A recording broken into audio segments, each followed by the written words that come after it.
Hello and welcome to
Hello. So I have a little bit of a problem here with the stream. It doesn't look like it is starting properly on YouTube, but it's on Twitch and Facebook as well. So let's get started. So I had this idea after playing with streaming tools and lots of different experience with Unity to combine those two together. I've been playing some Diablo 4. It's a recent, very popular game for PC. We'll take a look at a video of it to get inspired soon. And I thought, why not start a stream and make the game from scratch? So we'll pick and choose which features we want to focus on, but we'll go through a lot of the process. I'll cover that in a sec. So let's see here. I'm going to share my screen and step through some slides. So my name is Sam. I am a Unity certified developer. I have over 20 years of experience in game dev, about 10 years of experience full-time with Unity, and the last several years teaching Unity development, teaching in the education, academic world, teaching in corporate settings, going into teams and building up skills. And I'm currently in Nairobi, Kenya, doing teaching here. So I've shipped titles for lots of different platforms with Unity. And today we're going to be building something with Unity, I guess for desktop target, just picking one, and go through a lot of the different process. So let's see what we'll cover. We'll start with getting inspired with Unity, looking at some different things that you can do to find resources online. Obviously, for a lot of us as game devs, playing games is a huge source of inspiration, but we'll look at some other ones. We'll plan this out, figure out what we want to do, starting with the inspiration, which parts would be interesting to do. We will scope that. I'm not sure exactly how long I'll do the stream for, but in some hours, we should be able to cover getting the GitHub set up, gathering the assets, using Unity, doing all the scripting with a code editor. I use Writer, but you may use some other tool. Maybe also whiteboarding some things along the way, if it makes sense to sketch some stuff out. Then if and when I come up with some different tips, I might remember to come back here and jot them here so that below this link here live, or if you're watching it after it's been recorded, you can have a link to the Trello board that we're going to go over, as well as this presentation, and use it as some kind of living documentation of how the process went. So you can look at all the links and stuff like that. So feel free to download the latest public version of Unity. I'll show some steps about that and follow along. You could just watch.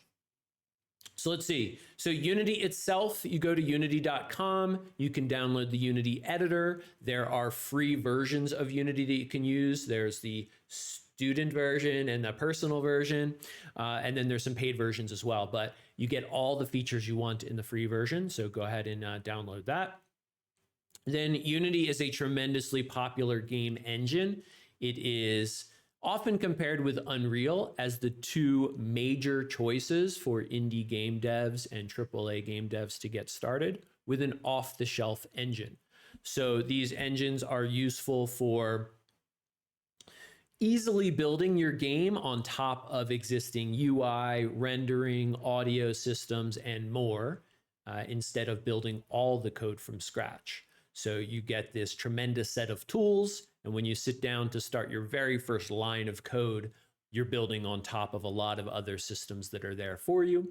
And both of those options are tremendously popular. There's a bunch of other ones as well, but we're focusing on Unity today. As of the last time I got these stats, over 70% of the top mobile games that you play on iOS and Android were created with Unity. The editor itself is tremendously popular, especially with people in the academic world and the indie game dev world. It really has a good niche there and has millions of monthly users creating UI for games, doing gameplay for the games, of course, as well, doing VR, AR, console, PC, mobile, as we said, lots of different stuff. I focus on the games industry, but Unity as a product can be used across lots of different platforms in lots of different industries, automotive and film, engineering. There's a lot of applications, particularly as AR and VR come and allow technology to enter a lot more industries there. But having a game background is fantastic because you're able to bring all the multimedia skills that you have from game dev into these other fields. So what we're going to do today is talk about the essentials for game development. And I'll probably take these 6 categories and decide when we make a to-do list which ones we want to do. So we'll be making a Diablo clone, but we'll look at the UI system involved. I have a gamepad that I can use here, so we could plug that in. We could also use keyboard and mouse if we wanted to. We'll have some audio in there. Yeah, I think why not? Graphics, obviously.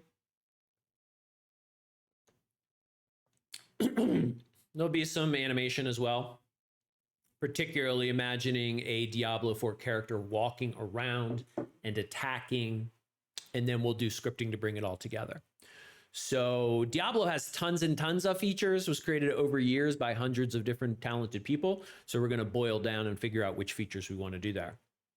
Unity has a lot of features, even more than what's shown here. That's why we're boiling it down to just those 6 that we want to do. Unity also offers a lot of different services beyond just the features that come out of the box. And you can plug into these services to add lots of extended lifetime functionality to run your game. A very popular one in here is multiplayer. Every indie dev wants to add multiplayer to their game. That is a significant task. It's not something we're going to be covering today, but Unity provides that as well. We'll be using some existing assets, so I'm not going to create any assets myself, but we will use the Unity Asset Store a bit. We'll see what we can find there. I also have some other assets that we'll use as well. Yeah, I guess I'll talk about this. So we'll go through requirements analysis. I'll play a video of Diablo. We'll look at that. We'll think about how we want to plan it. And then we're going to spend most of our time here in the slice of this process of the development. So let's take that as a moment to jump over and look at some inspiration here. I'm going to turn the audio off.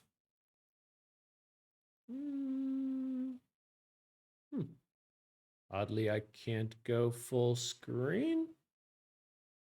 There we go.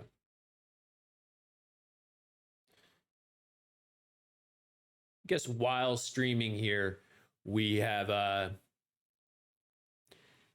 the internet is a bit compromised. But let's take a look at what we've got here. And we'll bring it back to those 6 pillars. So this is Diablo IV, the 4th in a fantastically popular series. The genre of action role-playing game, or ARPG, was born and raised through this franchise. And here we've got an idea of a character, which we are at the center of the screen. We've got HUD UI, so heads-up display user interface all around the screen. We have a mini map. That could be something interesting to carve out. Enemies. There's missions shown on the right.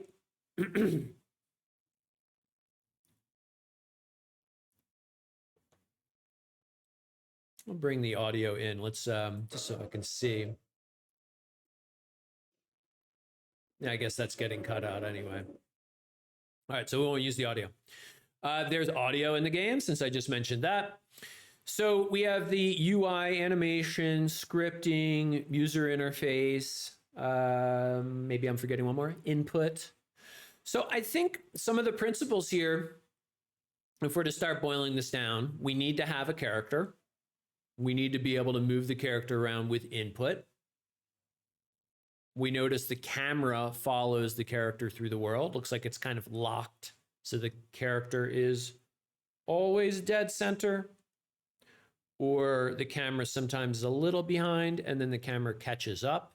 But, if I put my mouse cursor here in the dead center, we can see that my mouse cursor pretty much stays locked on to where that character is at all time. So we've got some camera. We talked about UI. as we do input, we need the character to walk around in the 4 directions of the world. So that's another thought. And then animating the character as we go. There's quite a lot there going on, actually. So we'll open up the Trello and we'll start putting some of these things in. So I'm going to come over here and come to my slides. Let's look at this one. And I will copy these features. And let's go to the Trello board. So Trello is a project management tool. You can use it for anything, but it's a very popular one to use in game dev. So here we've got different card lists going down. We have resources where I've linked to stuff for you guys to take a look at. The link to this Trello is below the video, so you can take a look at that. Then we have our to-do list. I'm going to just copy this one, and let's see, we're going to do UI input. Then we're going to copy that again. Graphics.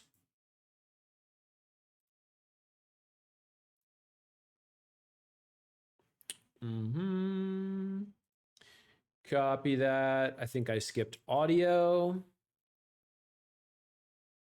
Copy that. Then we did graphics. We'll do animation.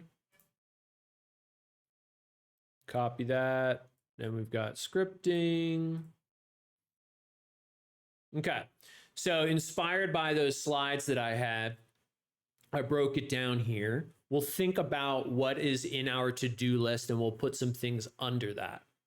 So from a graphics standpoint, we're going to be using the Unity URP pipeline. I'll explain these in a sec. No, actually, I'll just do it as I go.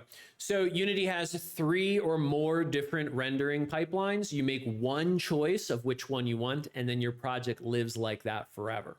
The universal render pipeline was born 4 or 5 years ago, and it offers pretty good graphics that run on a lot of different platforms. So it's kind of a middle tier that is really good and can be used a lot. We're just building something kind of prototype today. We're just deploying to PC desktop here. So that's pretty easy. If we were targeting low powered devices like VR or mobile, we may have to think about more compromises to our graphics. But it's a really important choice to make early on. And then all of the assets that we choose either need to be already compliant with that pipeline or we need to convert. So we'll think about that a little bit too. So then we'll get some assets and just the short things. We're going to need kind of I'll call it the like world itself. Then we need the character, then maybe some HUD elements. So those are also related to the graphics. Then for input, I'm thinking we'll use the WASD keys, the arrow keys, and also the gamepad, all 3 of those as viable solutions. So we'll say WASD, arrows, and gamepad to move character. At the very least, we want to do that. So that's that part. Let's go full screen here so that's a little easier for you to see. It's also a little bit, I'm going to do this just so this is centered on the screen. All right, so that's some input that we need to do. As far as audio, we'll think about which are the different events in the game that we would want to have. We could have footsteps, we could have the character attacking, we could have the enemies making noise always when they appear, when they get damaged. So there's lots of options there about what we could do. But let's say at least audio for, what would be the very easiest? I guess movement would be nice for, let's say, attacking. I'll just do that. It wasn't what I covered in the input, but we'll probably get to that. Then for animation, we want to have at least the character walking and attacking. So yeah, attacking seems to be popular here. I might have to come back and make sure that our input has the attack. So input for attacking. Let's just add that up there. Yep. All right, then scripting I'll do last. So then the UI, I really like UI Toolkit, which is the newest, hottest way to make UI in Unity. So we'll cover a little bit of that. So let's say UI Toolkit for, at the very least, the character health. I guess that would be a good one to do. So we'll do that. And then scripting. So scripting is going to be used with a C# programming language, and it's going to cover all the different things that we just talked about. Well, not sure if that's too legible there if I zoom out, so I'll keep it kind of zoomed in. But you see we've got graphics, we talked about input, audio, animation, UI. So scripting is going to be able to bring this all together. So outside of those other topics that I mentioned, let's have some sort of a game manager class. Okay, manager, and it's going to control the player and the HUD.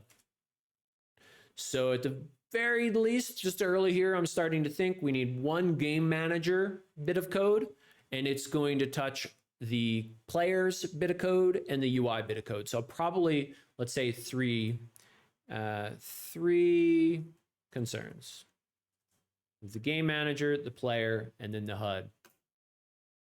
So I'm feeling pretty good about that. So that's our to-do list. Let's start thinking about them in order here. We'll probably get the project set up as well. Then we will look for some assets. Then we'll probably do the input next. Then we'll probably do the animation. Then, yeah, audio, maybe if we start adding attack. Scripting is going to kind of come all around here. So we don't have an explicit order, but we're probably going to start thinking about the kind of graphics and the project setup first. So let's pop out to the, I've already got Unity installed, but let's go ahead and show that anyway.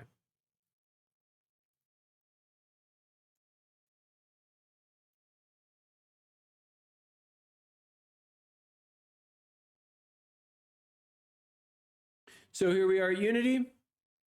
We see the plans and the pricing. As I mentioned, there's free options. We'd sign up here for student or personal. And then we... I'm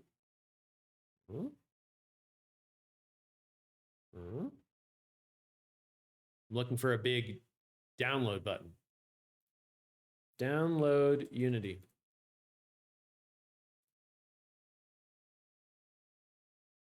Okay, download for Windows. Not sure where it was in the last UI that I just saw. Let's experiment with me popping over here. So we already have it downloaded, and when you download it, you download what is the Unity Hub. So let's open up the Unity Hub. And I've got lots of projects open here, so let me remove that. Bring this on screen in just a second.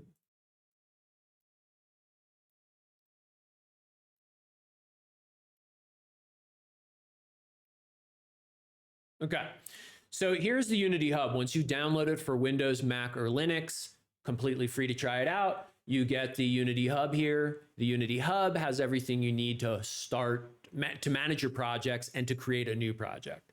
So of kind of high level important things, you can look at which versions of the Unity editor you have installed. So every week, couple weeks or couple months, Unity releases a new version of the Unity editor. And generally speaking, the newer one you're on, the more features you get. Then somewhere in the middle, there's kind of a happy medium of stuff that's not quite the brand newest, but it has good features and is stable. So those are called the long-term support versions. And if we were to install an editor here, we see at the top, it gives us the choice for long-term support. So when you install Unity, if you were to do it today, you would get an LTS version included with the hub already. So you'd probably see one listed there. If we wanted to open up a new one, we could get the highest number of the LTS. So that would be 2022 3.f1, right? So we could install that. I won't take the time to install that. I will just create a new project. And then up here at the top, it shows which version do I want to create a new project for. So I could use 2021, which is older stuff. I could use 2023, which is the brand new hottest stuff, but generally speaking, a little less stable. So we always want to go for the LTS version in the middle, right? So I don't happen to have 2022.3.3, which I just saw as the newest. We'll just use this one, which is 2 weeks old, which is perfectly fine.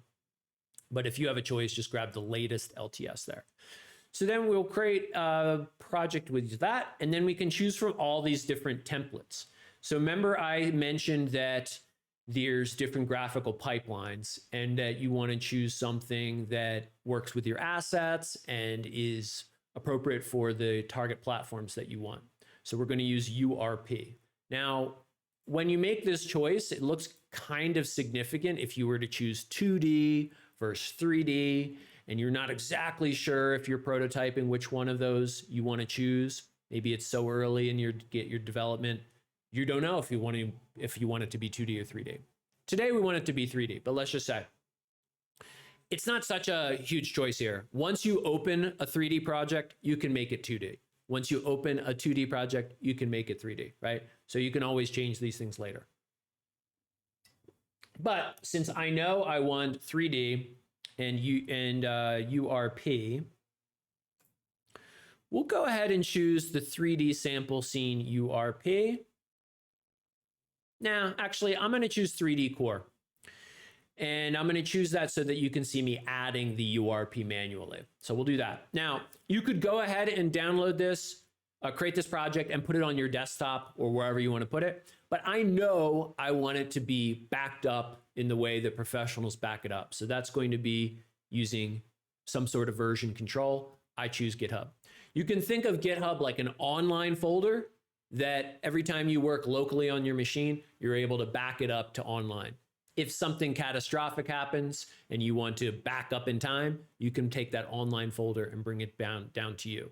So it works something like Google Drive or something like Dropbox. If you're completely new to the game development, maybe you do know those technologies, but this is much, much better. It's able to help you manage your project, including the code, much better than you could if you used one of those techs. So you can use any version control tool. I like GitHub, so we're going to go there. So we're going to go here to GitHub. That's going to be github.com. And here I'll zoom in a little bit. I'm already logged in. If you weren't, you'd create a free account and then you would have much less stuff happening here. But let's just go to my main page. So here is my GitHub account. It's public, and the project that I'm about to create, I'll keep it public too. So if you want to play along live, you can. Or if you want to watch this video later and see the project as it is complete or whatever point we get to, you can check that out too. So let's take a look here. I've got some information about me, some videos and educational material. This thumbnail here is great to pop into if you want to look deeper at the steps that I happen to go through right now. I'm going through them quite quick. And then there's some pinned projects. These are things that I've already created that I just like easy access to. One of them is the Unity project template. So we're going to use that today. So if you're starting from scratch and playing along, I would say you want to open this in GitHub Desktop, which is a free program that comes along with GitHub. If you don't have it and you click this button, it will help you install it. So go ahead and do that now. I've already got it set up. So when I go ahead and click it, GitHub Desktop opens up, and I already have this Unity template project downloaded. If not, you're just going to choose where on your machine to put it, and you're going to save it, and then you'd be at the point we're seeing here.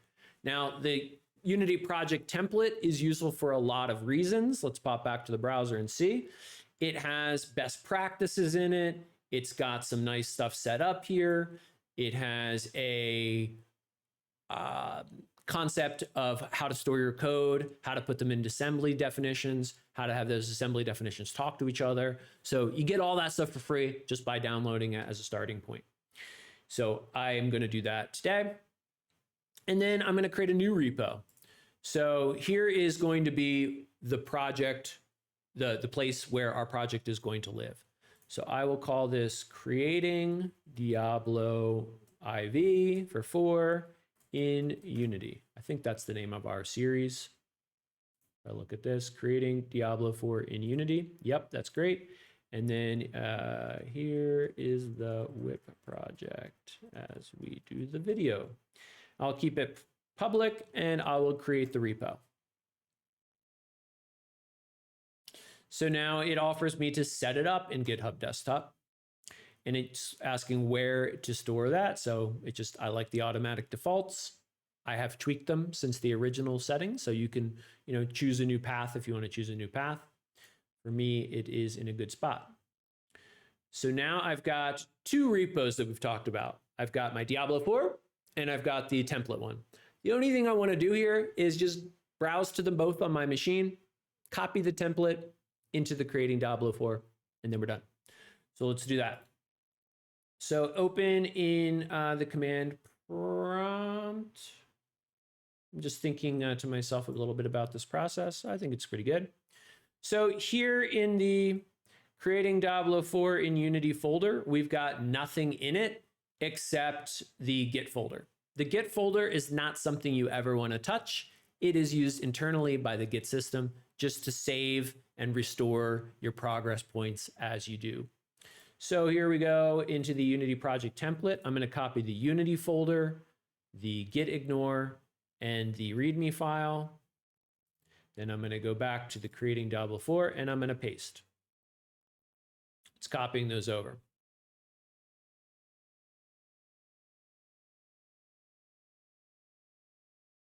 All right. So we've got their Unity project set up. We've got a git ignore, which is used by the Git system just to help it do its things.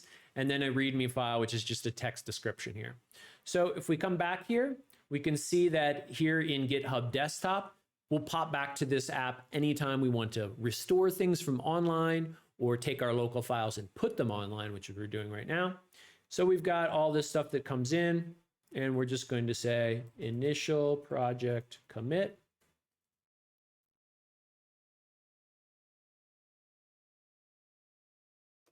Publish that online.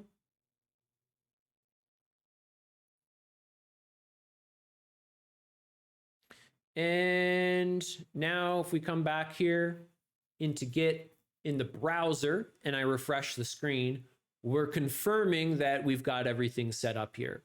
So up here with my name, my account, I have the creating Diablo 4 in Unity. I will take this repo and I will put it in our Trello as the GitHub project repo. And we'll just paste that in there. So again, below this video, you find the link to Trello. Here's the Trello, and it has an ongoing list of how we're doing and where the other important links are. So you can always come back and check that out. Now we've done the important step of getting our Git set up. Let's come back to Unity Hub. Now I have started with the Unity template project that already has a 3D core in it. So I actually don't need to create this project here. Instead, we're just going to go open, add a project from disk, and now it's going to show me the Unity project here. Now, something about how I organize my Unity related repos, I always have the Unity project in a Unity folder inside the repo. Some other teams will put these files here directly in the repo, but I like to have this Unity project here, as Unity folder rather, that contains the entire Unity project. I find it's much more portable to move your project around. I find that when you create non-Unity tech in a game, which is very common. You may have Web3 projects here. You may have web-based projects here. You may have server-based projects here. It's nice that they can live as a sibling of your Unity project. So I always organize my Git repo to have a Unity folder in it. So that's done for us. We'll just create that there. Then it is going to tell me, okay, you are using a slightly different version than that project was originally created. So I'm just going to use the latest version here. So again, every Unity project has exactly one Unity version set inside of it. And anytime you want to come along and use that exact same version, the process will be the most easy. If you ever want to use a slightly newer version, which is what we're seeing here, I want to use a slightly newer version, it just prompts you. And it says, hey, that project was created in something slightly older. So what do you want to do about that? And I'm just going to say, use the latest version that I currently have. Then it is going to ask what to install. You want to probably choose the defaults here. I'm going to uncheck Microsoft Visual Studio. Wait, no, I chose the wrong thing there. Let me go back here. Yeah. Sorry, I want to do this. So that was going to offer me, do I want to download the very latest one? But I don't have that installed. And for the sake of the video, we're going to skip that. So I want to choose my latest installed version here. There, that makes much more sense. Okay, so again, every project has a version. If you want to use the same version or a slightly newer version, then that's great. And if you use a slightly newer version, you'll see something like this. It's like, hey, the project you're about to open was made in a slightly older version. When I say slightly, I'm talking about weeks or maybe even months. If you try and open a project from 5 years ago using today's Unity version, there might not be that smooth, but this is going to be very smooth. I'll choose continue. I'll say, hey, Unity, you figure it out. You upgrade the project to the version that I want. And generally speaking, it's pretty easy to do. Now, something quite dangerous would be to open a newer project in an older Unity editor. That probably doesn't fly. But using the same version or a slightly newer Unity editor version, usually pretty easy. So that's what we're going to do here.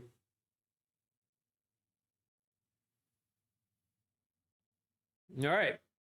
So here we are inside the Unity project. Let's just check in a little bit on our progress time. So we're about 40 minutes in to the stream. I think I started a little bit late. And we've talked about what the concept is that we're creating. We've talked about what Diablo is and which features of those we want to bring into our Diablo clone. We set up a Git repo. We created a Unity project within that Git repo. Talked a little bit about Git as a tech.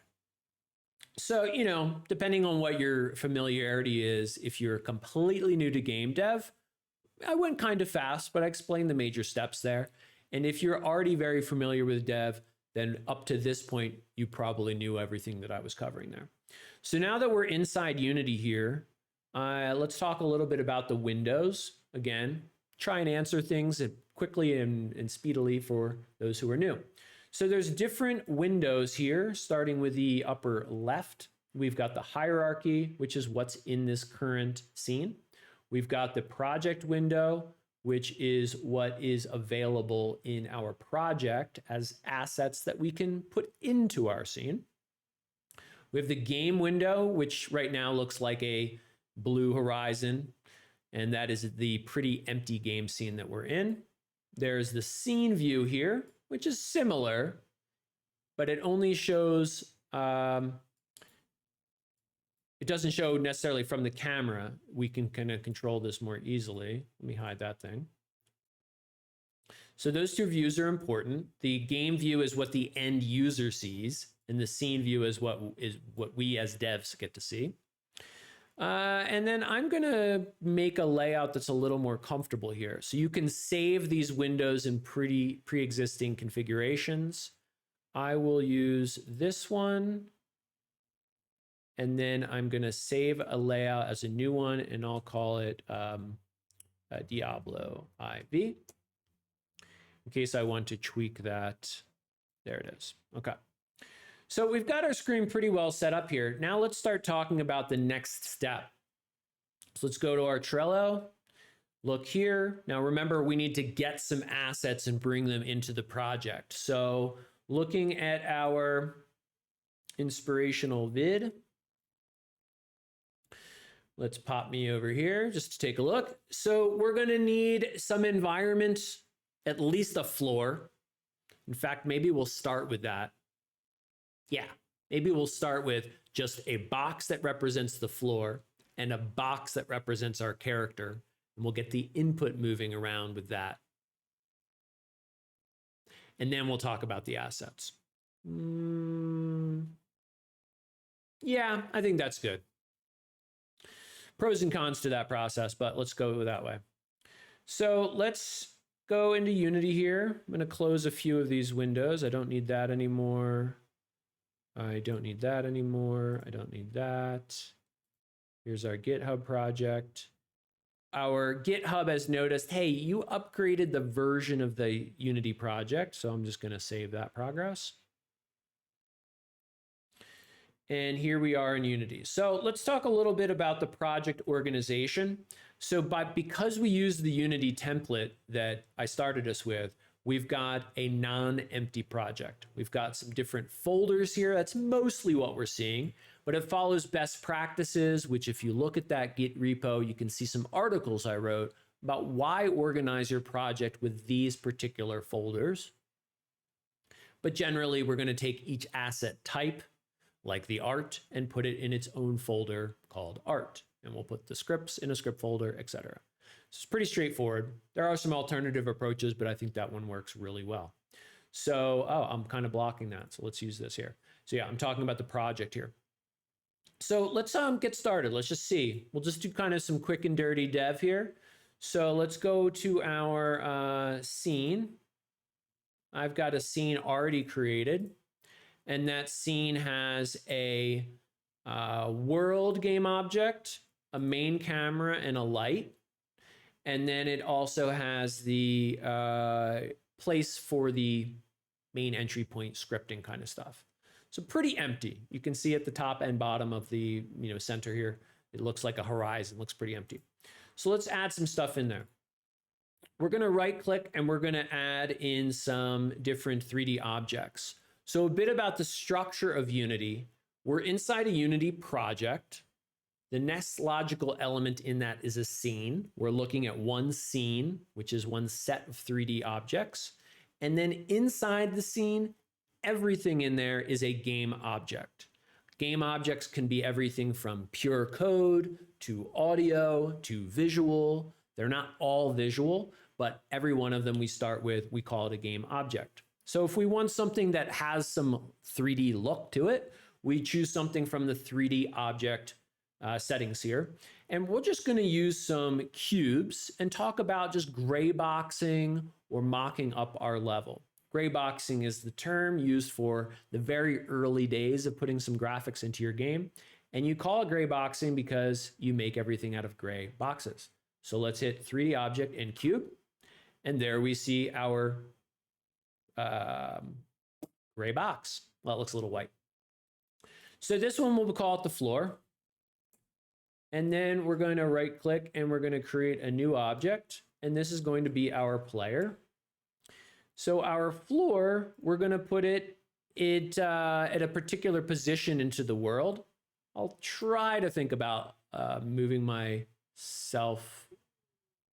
Yeah, this is actually probably better. Left and right on the screen to not block stuff. So when we've clicked on the floor game object, in the inspector, we see lots of different components. Each of these components are what tells a game object what it looks like, what it sounds like, what it behaves like. It's all the additional unique functionality on a game object. Every game object has a transform, which we see at the very top. Every game object does. So we will just start by putting our floor at the 0, 0, 0 point. So we can see the cube gets moved down there. And then our floor, we need it to be a little bit different. Let's make it about 10 by about 10. There. So now it looks a little bit bigger like a floor. Now, if we click on our camera, we'll tweak this again once we look at our assets, but let's just move our camera up a little bit, and then we'll just rotate it to look down a little bit. Good. And then inside our art folder here, we're going to create some materials. So I will create a new material, and we'll call this one floor. And then I'm going to right click and I'm going to, is duplicate shown here? Maybe it's up here. Yeah. So by selecting that material and hitting edit and duplicate, I'm also going to use Control D as we go through this. I can make another one and we'll call this player. So I'm going to drag the floor onto the floor, and I'm going to drag the player onto the player. And then I'll select the player here, and it's just an easy way for me to give a color to each of those elements. There's lots of stuff you can do with a material. Material is part of what makes something have a color. There's a few pieces involved, but let's just use that. So we'll have our player be blue, and we'll have our floor be, let's say, gray, keeping with the gray boxing theme. So since we've set our floor here to 0, 0, 0 and given it a little bit of a size here, move the camera to look down on it, we'll put our player at 0, 0, 0. And I like the player being 0, 0, 0. So I'm going to move the floor down a little bit. There we go. So now we've got our floor and our player. Now what I want to do here, I'm just going to save our scene. So file, save, good. And we're going to add our input just like this. Then we'll go get some real assets and talk about assets and make it look prettier. Well, I just thought this would be our first basic look at creating some coding. So let's figure out how we want to do that. Now, the template project that we've started with has a little bit of code in it already. If I click this scene 1 intro, we've got, I think I wanted to call it game manager. So let's go ahead and do that. When we were talking about the different things that we needed to cover today, I talked about the idea of having a game manager, which controls the HUD and controls the player. So we'll just create the game manager there. And then I'm going to open up this script here. So when I double click this script here, it's going to open in whatever the code editor is that Unity's connected to.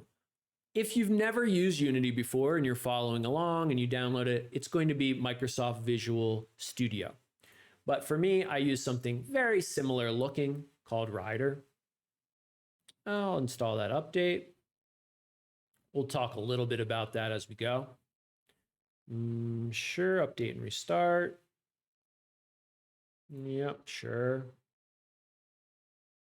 Okay, we'll let Rider do its thing. The only thing I want to do here is I just want to rename this existing script. Pop back to Unity just to make sure that it compiles right. Okay, good. So now we have a game manager game object in the scene. We have a script on it called game manager. And now let's take a look. So this is a Unity mono behavior. We can tell that because this word is right here. Let me make this a little bit bigger. Yeah, that should be good. And by having it use the mono behavior here, we get a lot of functionality for free. We're going to let Rider restart since it's updating some stuff. And I'll talk a little bit about it. So let me go here for a minute. So Unity uses lots of different concepts. We talked about project.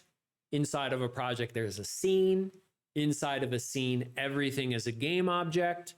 Game object, we're able to put different functionality on it that says, look like this, or play audio, or take input. We'll cover a bit of all those. And the core way that you do that code is by using an existing script called mono behavior. So the name's kind of weird, but it basically is the granddaddy of all game object component scripts. So Rider's opening up for me here, and I'll talk a little bit more while that's doing its thing.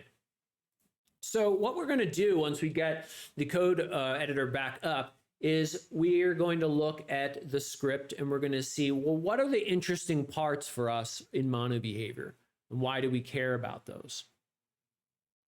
All right. So we're opening it up.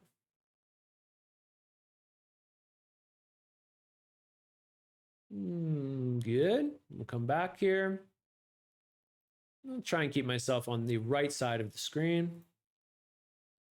So let's go through here and see what mono behavior gives us. Starting from the top of the page, and this is a very fast overview of programming in Unity. So Unity uses a programming language called C#. That's the only programming language you can use. And we start by having some using statements. This says, which parts of existing libraries do we want access to? So we want to use the Unity engine. Most every script you ever create is going to have that at the top. Then, just for organization's sake, we put a namespace. This is kind of like putting your code in a folder in a logical sense. Then down here, what we're dealing with is creating classes of code. So classes are a C# concept, and it's like the blueprint of which we're going to create the house in our project, right? So we're going to create a class called Game Manager that's going to manage the high-level stuff in our game. And we're going to take advantage of all the existing features in Unity from mono behavior. I'll come down here a little bit, and here's an area that I've titled Unity Methods, and there's lots of Unity methods that we can tap into for free. In fact, if I go to type override, it will show me a bunch here. These are all the different ones that you can do from Unity. So if you want to get mouse input, if you want to do something with particle collisions, if you want to do something with collisions of two objects hitting each other, you've got lots of options for all that stuff. The most critical ones for us that we'll talk about here is the start and the update. So as the world wakes up, when you click play, the start gets called once. So this is a great place to put any initial setup stuff.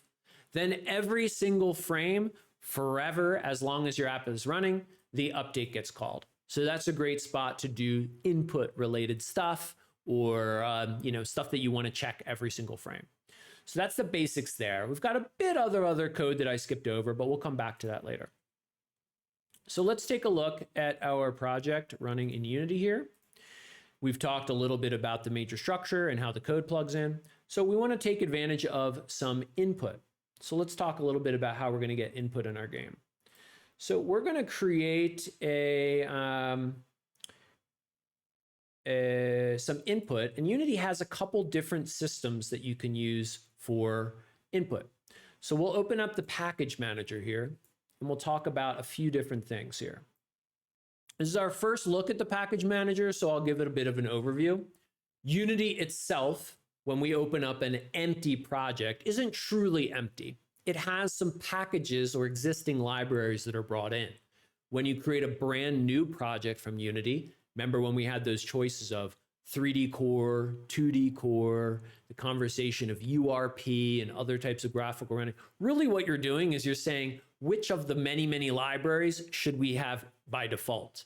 And remember I said, if you open a 2D project, you can always change it to 3D. If you open a 3D project, you can always change it to 2D.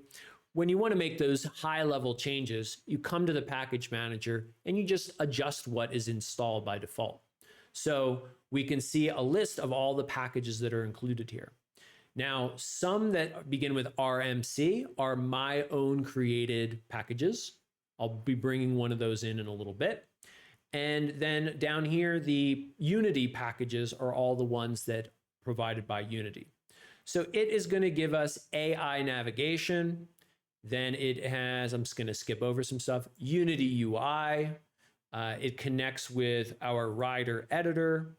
So what I actually want to do here is add in one called the input system. So I'm going to go to the Unity registry, and here's all the possible ones we could add. And I'm going to add the input system. I'll install that. It's going to take a minute to install. And while that's installing, let's think about the other ones. Now, I mentioned the idea of a pipeline having URP as the universal render pipeline. It's a good balance between works well on lots of machines as well as looks pretty darn good. So for most all projects, we choose URP. This is just saying, hey, you just installed something new, so we got to restart the editor. So we're just going to say yes to that. Sure, I'll save that too. Now, the Unity's UI system comes with Unity UI, but we're going to use UI Toolkit. It's newer. It's not the default, but it's newer and it's cooler. So we'll get to that. Then with input, there's something called the input manager that is the default, but we don't want to use the default. We want to use the input system. So that's why I've installed that. And then we want the URP universal. Yeah. Then we want to install the universal render pipeline for the, we don't want to use the default graphics. We want to use the universal render pipeline. So I'll install that. So is there anything else I want? I think that's pretty good. I think that's pretty good there. So the next thing I'll do is bring in the UI toolkit. URPs bring loading in. Now the choice of URP, it will impact which assets we're able to bring into the project. So if we go to the asset store, each item will be marked as, does it work with the Unity standard built-in pipeline? Does it work with the universal render pipeline or the other pipelines that are out there, right? There's customs, there's high definition, etc. URP, since it's kind of new, Unity's been around for 15 years or more, and it's, I don't know, 5 years old or something. You can find assets that are so old that they don't target it, right? And that's okay. We'll be able to do an update to those assets that works pretty well in most cases. So we need the UI toolkit. Toolkit?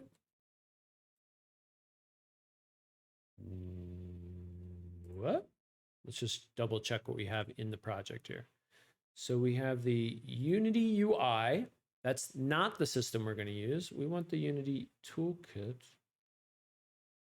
Okay, registry, UI.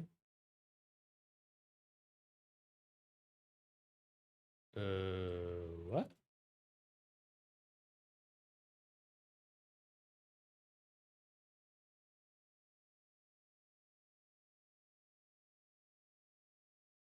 I'm a little confused here. Did I forget the naming of this? UI. So Unity UI is built in. Well, I'm having a little brain fog about why I can't bring that system in, but we'll skip that for a second. When we get to UI, we'll talk about it again. Now, for each of these that are installed, you can see the version number next to them. And if they're on the latest version, it shows a checkbox. If it has a ability to update, you can click this up arrow. So we could certainly update a few of these things. But the first thing we're going to start with is the input system. And then we'll talk about the universal render pipeline after that. So now that the input system is in there, let's go back and click our Diablo IV layout here. Let's make the layout. So at the top of the screen here, for any scene that you've got, you can hit the play button, and that's going to slightly darken the UI. In fact, it's super slight. You can't really see. But depending on your editor, you might find that everything darkens except the center window. And then I'm able to hit some arrow keys while this is playing, but it does nothing just yet, right? So we're not yet doing anything except having some static graphics in the scene. So let's add some user interaction. So I have a folder here called settings, and I'm going to create a new folder here, and I'll call it input. And I'm going to right click on that folder, and you'll see patterns that we do. We often right click in the project, go to create, and choose new assets. And what we're going to do here is look for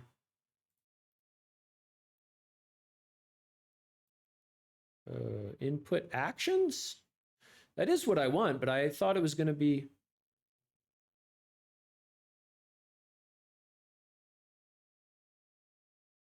Oh, okay. Our project already has UI Toolkit in it.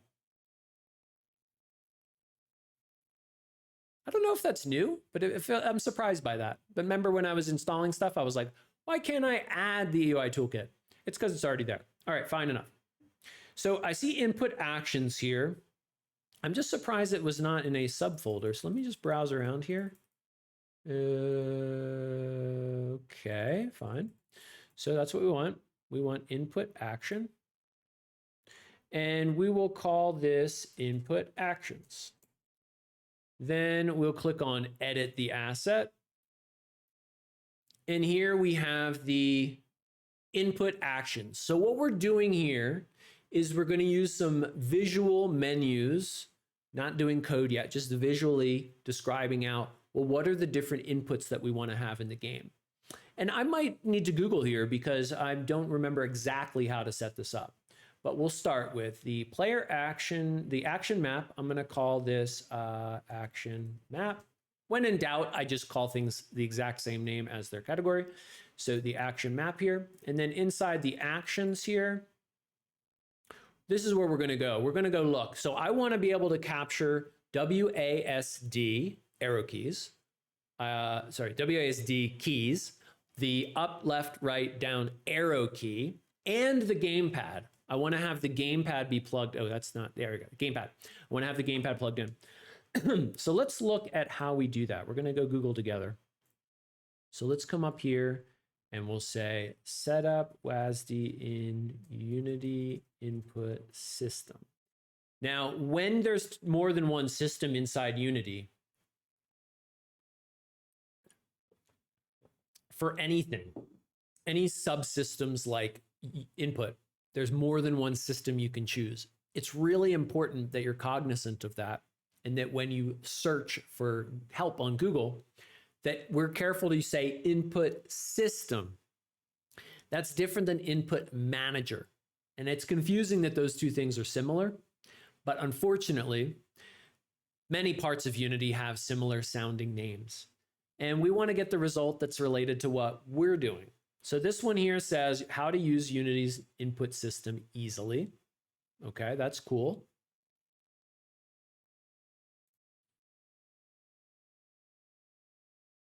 And I'm just going to skip along here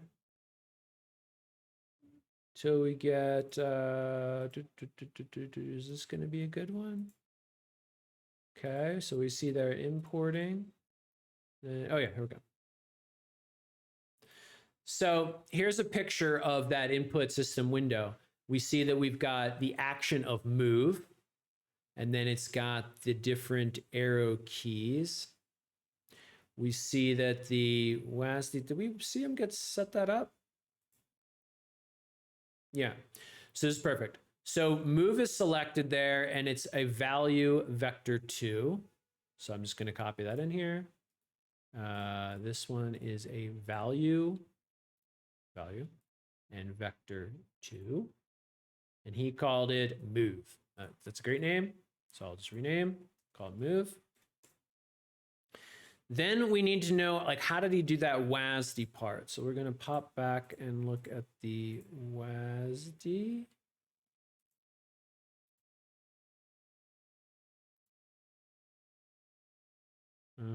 Yeah. And we do a new binding. And then it's like up, down, left, right, composite. I think that's what we want. We'll choose this and we'll call it WASD. So we'll have up is going to be W.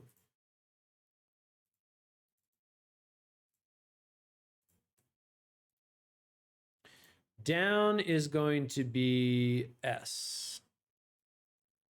Left is going to be A.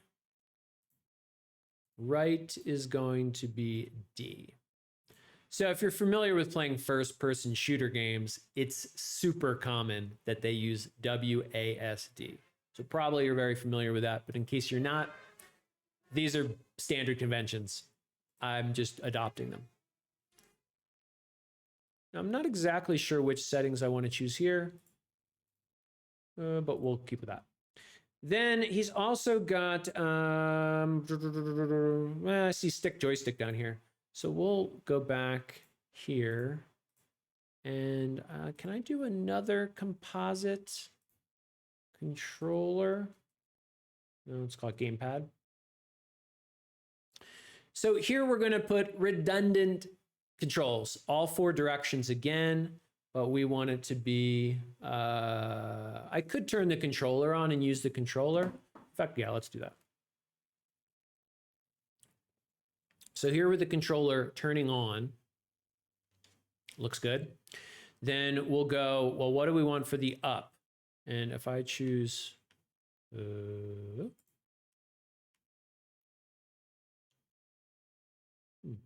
maybe I need to tap back into Unity for it to up. No. Gamepad. No. We'll come back to that in a second. So we've got our move. I'm going to click auto save here at the top. So we have one action map with one action of move. We've got our WASD. I'm pretty sure that's set up properly. And then we've got our gamepad set up, which I didn't finish, but we'll come back to that. So now back here in the world, there's several ways that we could integrate that into the player. I think there's one called player input. Then it's going to say which input module. Okay, that's interesting. Here's the asset that we choose. We're going to choose our input actions. We're going to choose the action map. And I think that's pretty good. Okay. Now we're going to create a custom script on here. So player input we did not create, but we're going to create our own and we'll call it player. Now we're going to call it player, but we're going to just duplicate our game manager here. So I'll come down here. Remember we looked at file, duplicate, and we're going to call this player. And I'm going to open that up and I'm just going to rename, since I duplicated from game manager, it has the old game manager name. We'll put that on there. I'm going to reduce some stuff here. Yeah, we'll leave that in here. So let's talk a little bit about scripting. Each time we pop in here and I think I'm introducing something new, I will mention it. So we talked about being inside of a class. We talked about mono behavior being super useful for operating things on that class. And we're going to talk about how do we make the connection between that player input script and this player script. Well, there's lots of different ways we can do it, but what I like to use is a serialized field. So if we serialize something, it's going to show up in the Unity editor. So it's a way to bridge the code world here with the Unity editor world in that other window. So if we use the player input, is that what it was called?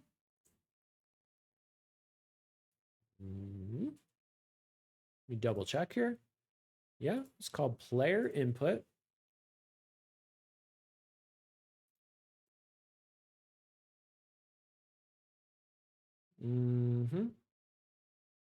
Oh, yeah.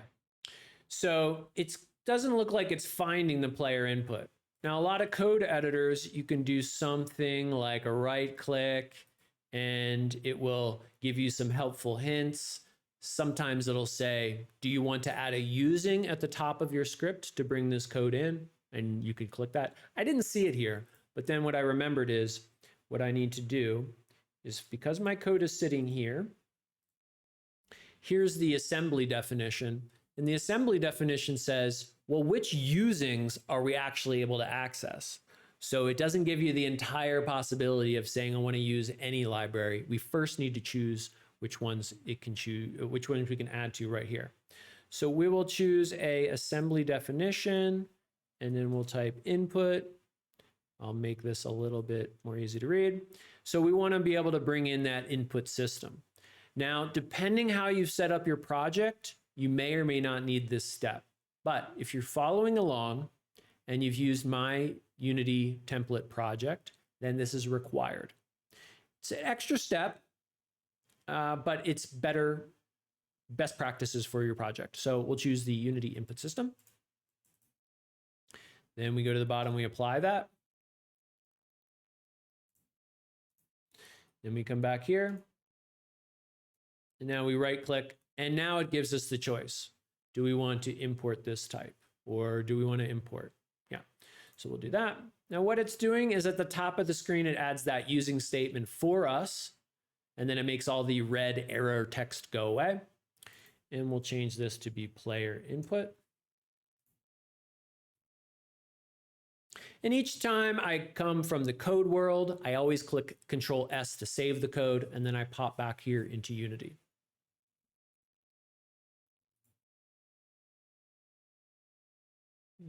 Okay. Let's say hi to Sahab, who's joining.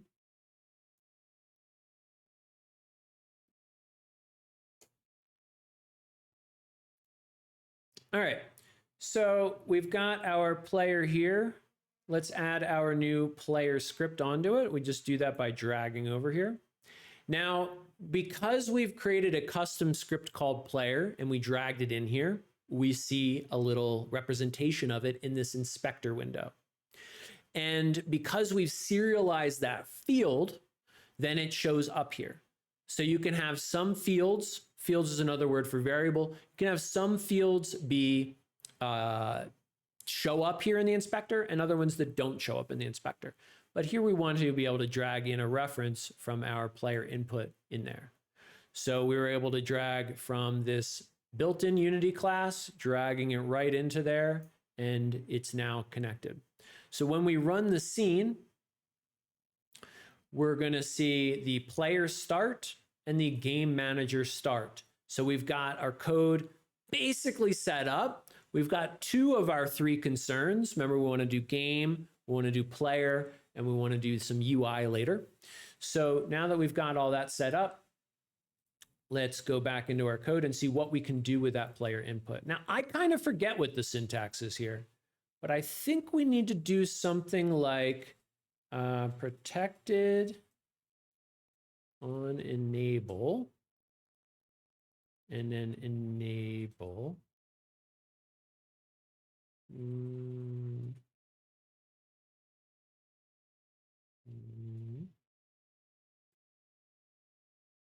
Enable. So we have to enable that action map. Then we're going to go protected on disable, and we're going to disable that action map. I'm kind of guessing. We're going to see if this is working. But mono behavior has enable and disable, which happen at predictable times. So anytime this player gets kind of active in the world, enabled gets hit, and anytime it becomes deactivated, disable gets hit. And for some systems like input, that's important. You'd imagine you'd want your input only to work when the player is actually in the scene and alive. So that's why we enable and disable it that way. So I think that's best practices. So we're going to go down here, and in our start, we're going to do our current action map.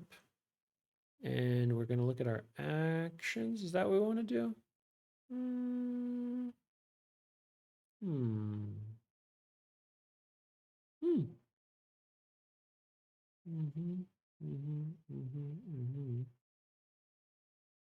Let's see if that works.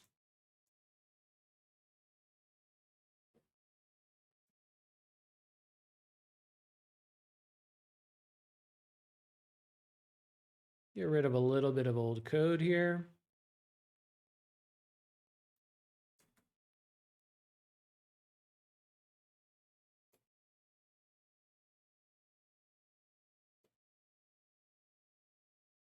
Sure.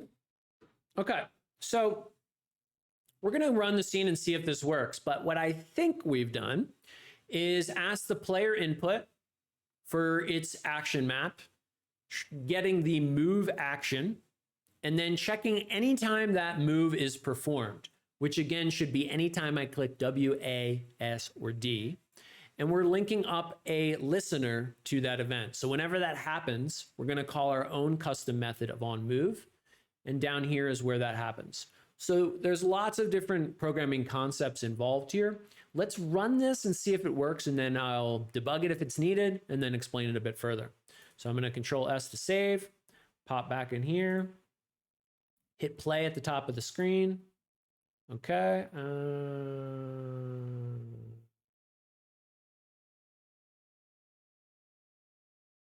I am getting an error.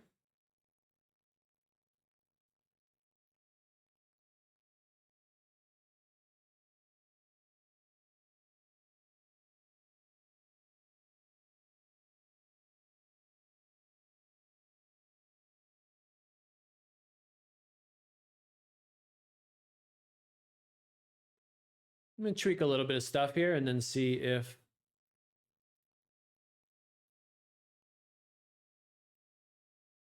I can get the errors to go away.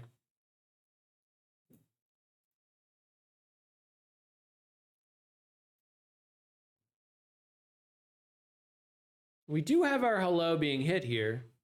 We also have this being, where is that happening?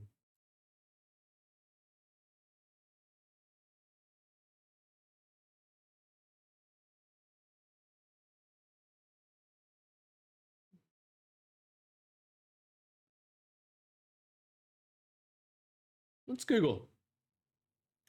Let's go to input, system, unity, find action.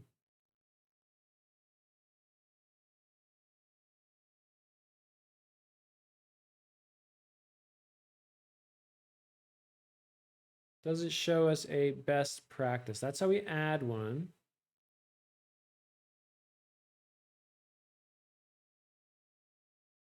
Okay. It's like sometimes it's working and sometimes it's not.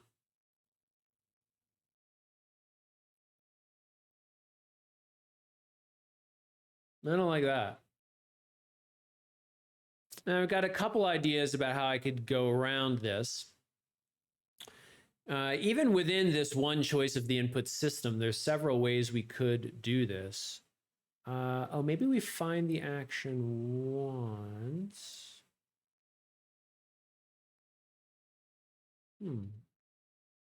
Why would that go away? That seems weird to me.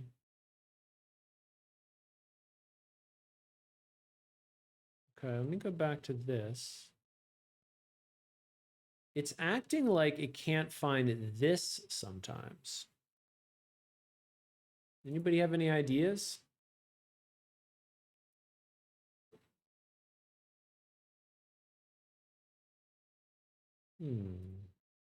So I'm going to look that up. Let me check something here. I'm going to see if our June 25th, that's today, right?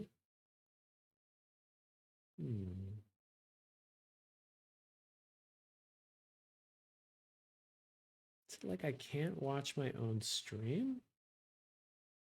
I guess that could be it. Check that. No, that's definitely not the issue.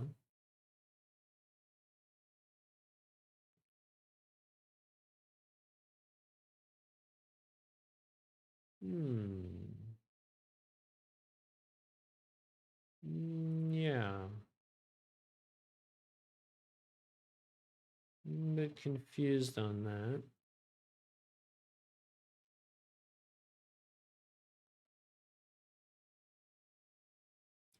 All right, let's try a totally different way to integrate this.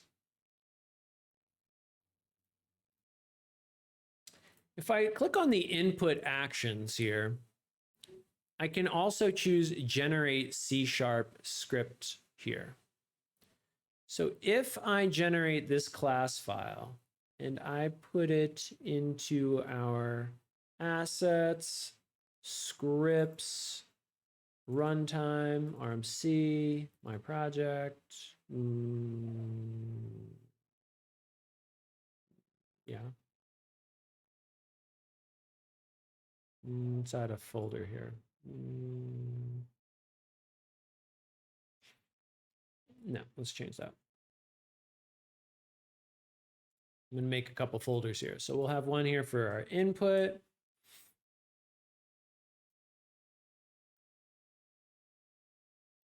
Yeah, we'll even get rid of that. Okay. So back here, we choose our input actions asset, which was bugging for me for a little bit. And I'm not exactly sure how to solve it that way. So we're going to solve it a different way. Click the input actions. We're going to generate a C# file. We're going to choose the right folder for it.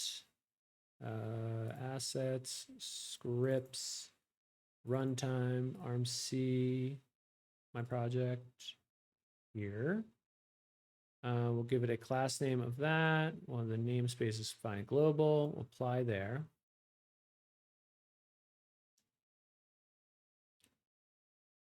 So what that's done is it's created a input action C# class that I think is easier to use, but let's see.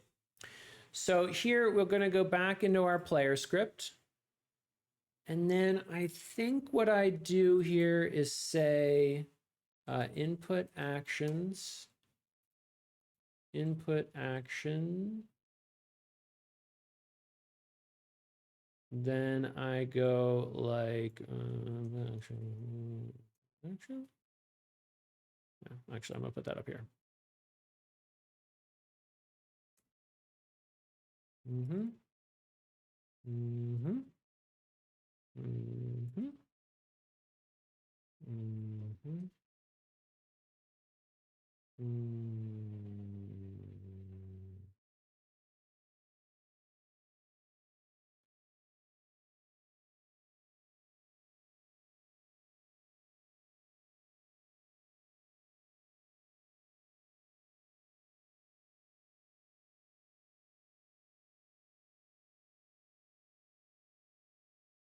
I thought that this was gonna give me some like automatically.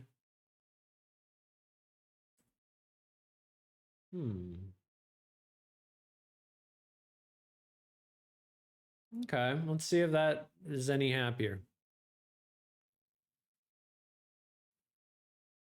Oh, it's input actions with an S. That's why. Input actions. Yeah, okay. Input actions is an input actions. Okay, I just spelled something wrong there. Then we go to move.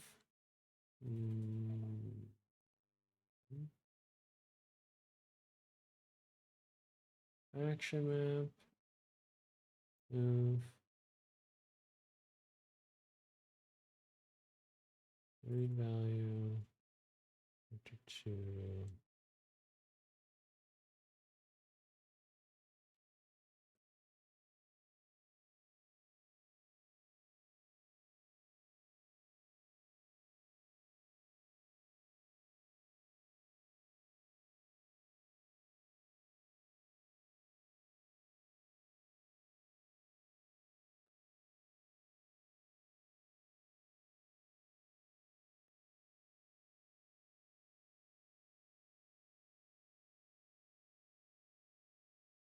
All right. Let's see what that happens there. Okay.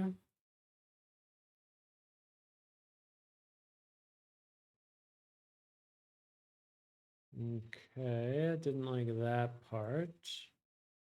Do that. Trying some various things here.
I'm hammering my way through some different ways to deal with this. I recently did a demo of this. Okay, there we go. Okay, got it working. All right, let's step through. So I had a few different failed attempts at getting this to work, which is often the case when I'm dealing with some systems I don't play with that often. So let's start here from the top. The player is a mono behavior. We get some built-in Unity functionality by default. I am going to create a input actions using an S for actions. This matches the exact name of the asset that I created. Then anytime the script gets enabled or disabled, I just enable or disable the input system. Then in the start, which happens once ever when the scene loads up, I create that input actions and I enable it again there. Not exactly sure if this is the best practice. And then update happens every single frame forever while the app is running. And what I'm able to do is say, hey, input actions, the move that I set up, tell me anytime that the user hits any of those arrow keys. So if I come back here and I open up the input actions asset, remember I've got the action map on the left, then I've got the action of moving with the arrow keys. I'm bringing it in as a vector2, which tells you, did they hit anything in the up-down direction? That's one of the vectors. And did they hit anything in the left-right direction? So movement, it's very common to think of it. If you think of the controller, for example, I have to cover myself up. There we go. We think about moving with this. This is the up-down is one of the axes, and the left-right is another one of the axes. We could also have it work with the D-pad if we wanted to. So now when I run the scene, anytime the update happens, we're going to log out something. So we didn't talk about logging yet. If you're totally new to the Unity world, you can call debug.log and you can say something like, hello. And that will, every time that code line is reached, it will put that message out into a little text box called the console window. It's very useful for debugging. You can put words like this, or you can put values like this. So anytime we move, we're going to show the move value. So let's go ahead and run that again. And down here in the console window, we can see it's just repeating every single update. It's going to show move. Now, if I hit the left key and the right key,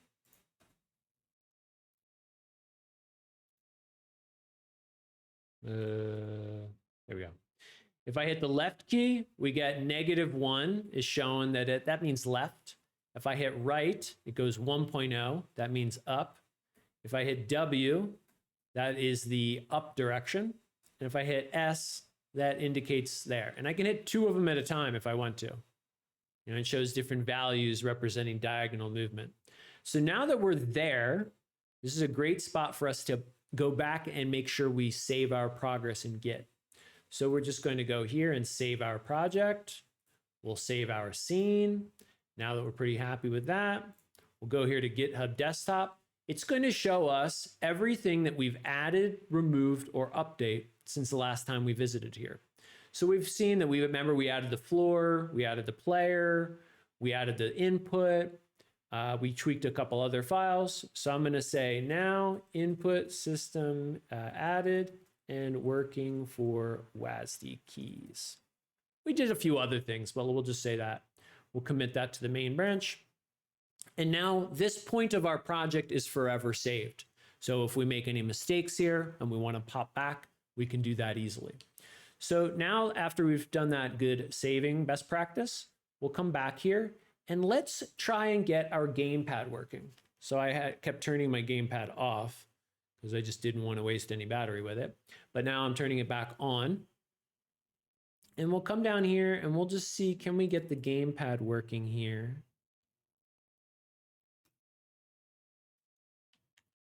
I thought that that would listen automatically for us. So the fact that it's not doing that, here, let's see, gamepad,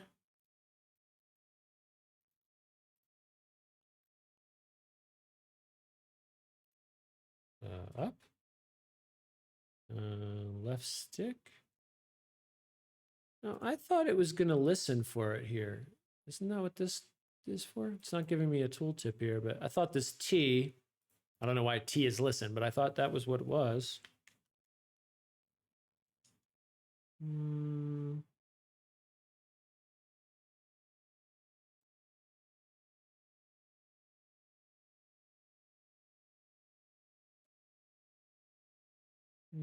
Let's go to the Microsoft Store and let's add the Xbox controller.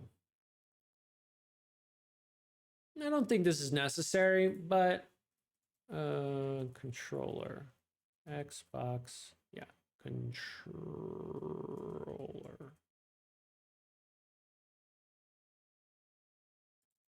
Okay.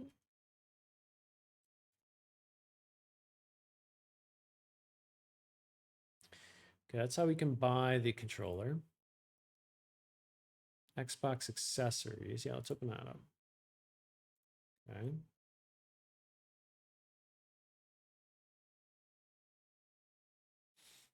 So while that's loading, I'm gonna do coffee break, and I'm gonna do it for about 1 minute or so. All right, time to control, and so I will come back in less than 5 minutes.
All right, we're back here. Let's catch up.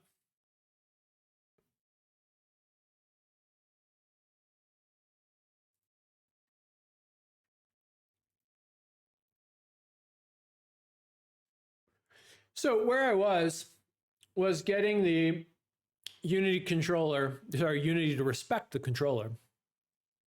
And I wasn't exactly sure what was going on. I click edit asset, and I was pretty sure that here it should like automatically detect. Oh no, I guess T is a different thing. Wasn't there like listen automatically? So anyway, what I did while I was debugging was I went and got the Xbox accessories app just to see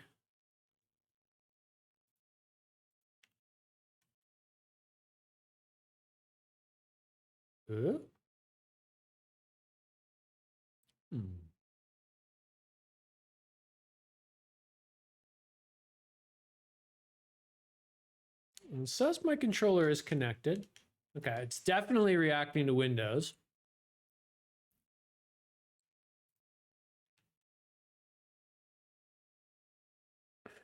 All right, so let's just go. We're gonna go up here and I'm gonna manually type it in.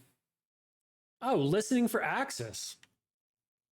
Okay, I don't know why it wasn't working there for a second, but what I can do is listen, then actually click the controller and it'll show left stick up.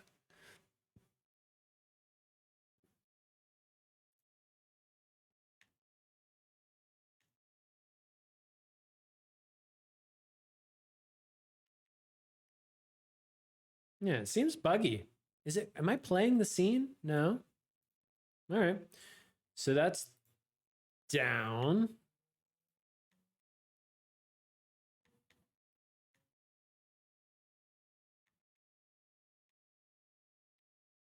Yeah, it seems really buggy what's happening here. So it wasn't that T thing. Although, yeah, this is just going to be easier. So we'll go down, left stick, down, left, left.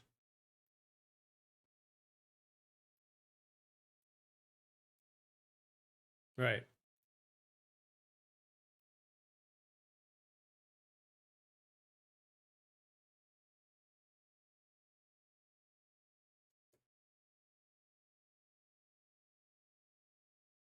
Okay, so the weirdness there was I expected to just listen to the controller more easily. I don't know what's going on. It wasn't really happening. But I think I've got it set up right now. And the reason that I wanted to do the gamepad after the keys is because now as I'm touching the gamepad, you can see that the output is properly being respected. So we're doing amazingly well here. Now let's go into our code and decide, well, what are we actually going to do with that? Now, if we think about our game, let's go back here and look at the Diablo game here. Now, if we thought about moving around with it, we just need our D-pad.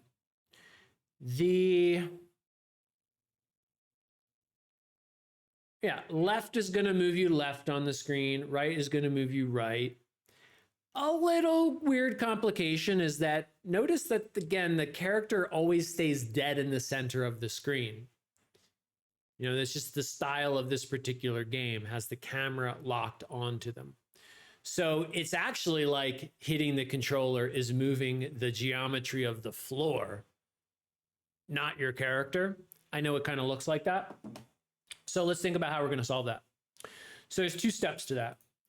One, let's move the character. So let's say we want the game, no, we're going to transform dot move, no, translate, by move times a speed.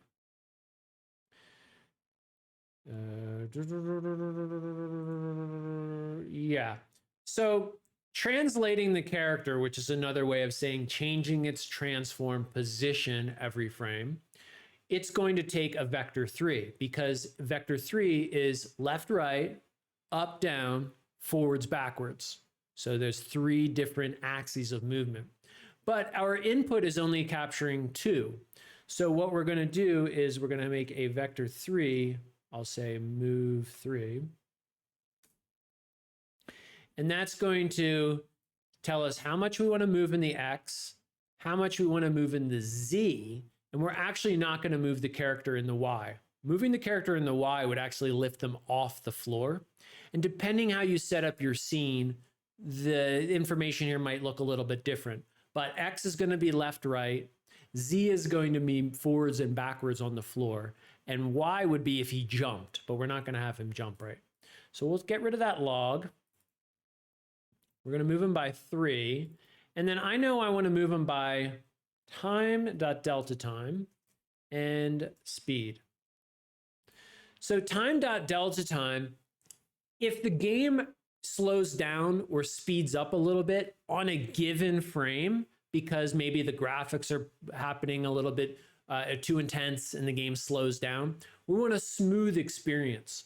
So the textbook way to do this in Unity is just multiply by time.delta time, which is a tiny little value that goes up and down slightly every frame. So we're just going to multiply it by that. Then we're going to multiply by a speed that we give it ourselves here. So we'll make a serialized field and we'll call it private float speed equals, sure, 1. It's nice. We might need to tweak that. And then we're going to go back into our game.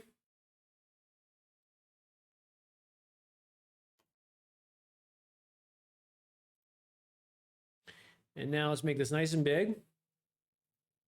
So I'm hitting the left key. I'm hitting the right key. I'm hitting the down key, which is S, and the up key, which is W.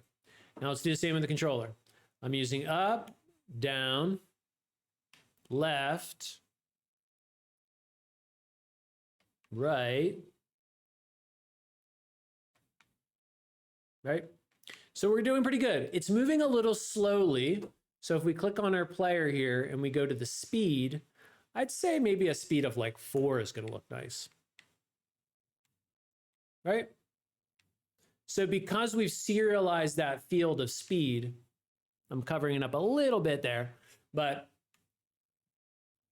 because we serialized it, it's shown in the inspector and it's easy to edit.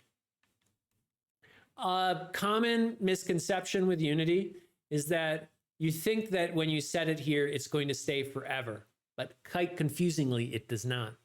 If you ever change a serialized field while Unity is playing, once I unplay, it snaps back to the old value. So I just remember 4 I liked, and now I set it when we're not in play, and now it's permanently set.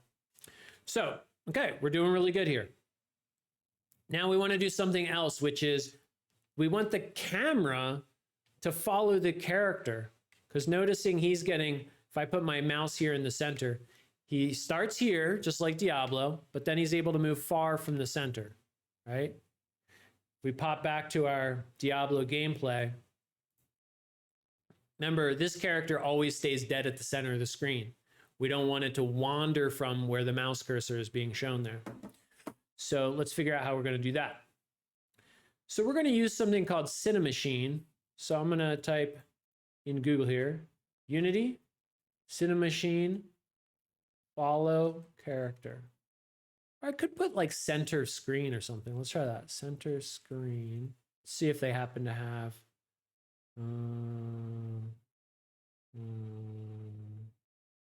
How do I fix my character to the center of camera within that? Okay, let's look at that.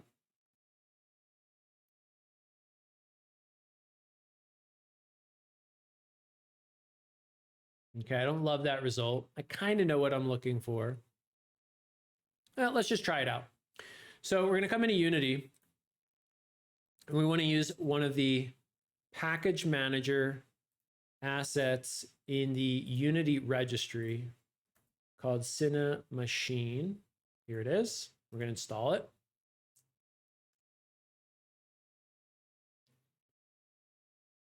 So there's several systems that you could use to set up your camera, just like there's several systems you can use for your UI. They each have slightly different names, and you always want to be aware of when you're Googling for help on one of these that you're using the right system. So you could do what I'm about to show with the default camera, but Cinemachine, I don't know, I'm going to guess it's 5 years old. It was a community asset. Unity brought it into the Unity official ecosystem, and we can bring it in. It has some samples here that we could bring in as well, but we're going to skip that. So what I do here is I go to the camera, and I'm just doing this from memory. Let's see. We go to the Cinemachine brain. We're going to add a Cinemachine brain.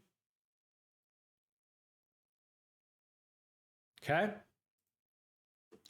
Then I'm going to right click and choose Cinemachine. Target group camera. Let's go with that. Good. Now the target group camera, do I get to choose its settings? Oh, okay, interesting. Target, then we put the player in there. Okay, and then group center, group average, rotation mode. Playing around with the settings here. Let's see what I get. Oh, I see. I wonder why that's on there. I want to put that on the camera. No, that's there. Okay. And yeah, that's good. And follow.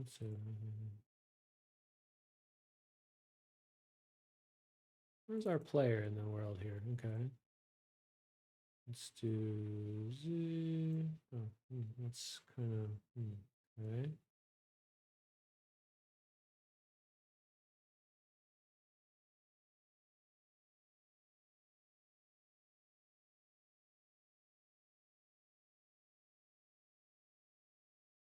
Follow target. Okay, I'm like stumbling my way through learning this system again. So here's the default Unity camera. We add the Cinemachine feature of Cinemachine Brain. That's going to say, hey, we're about to do some custom stuff on top of the camera.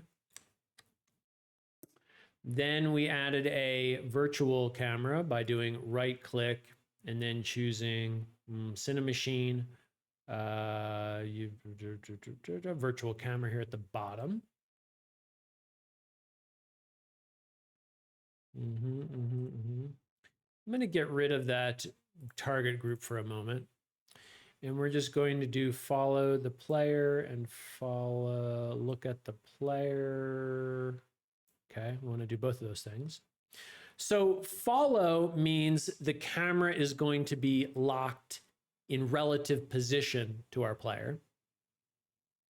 And look at means its rotation is going to be set so it always looks at the player. And you can see here we're staring at the player from kind of low. So let's add our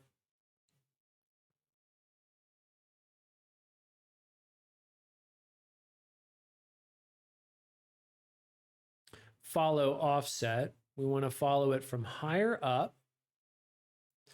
And then let's play. And let's see how we're doing there. Pretty good.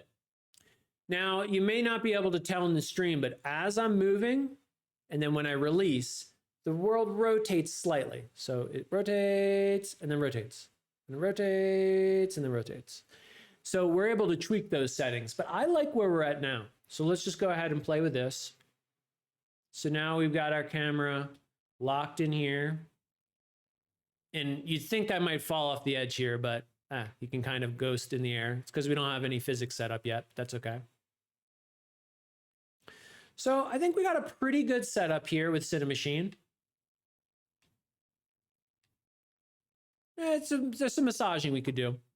But we're going to go ahead and just save our scene, save our project, come back to GitHub, And we're going to say added camera locked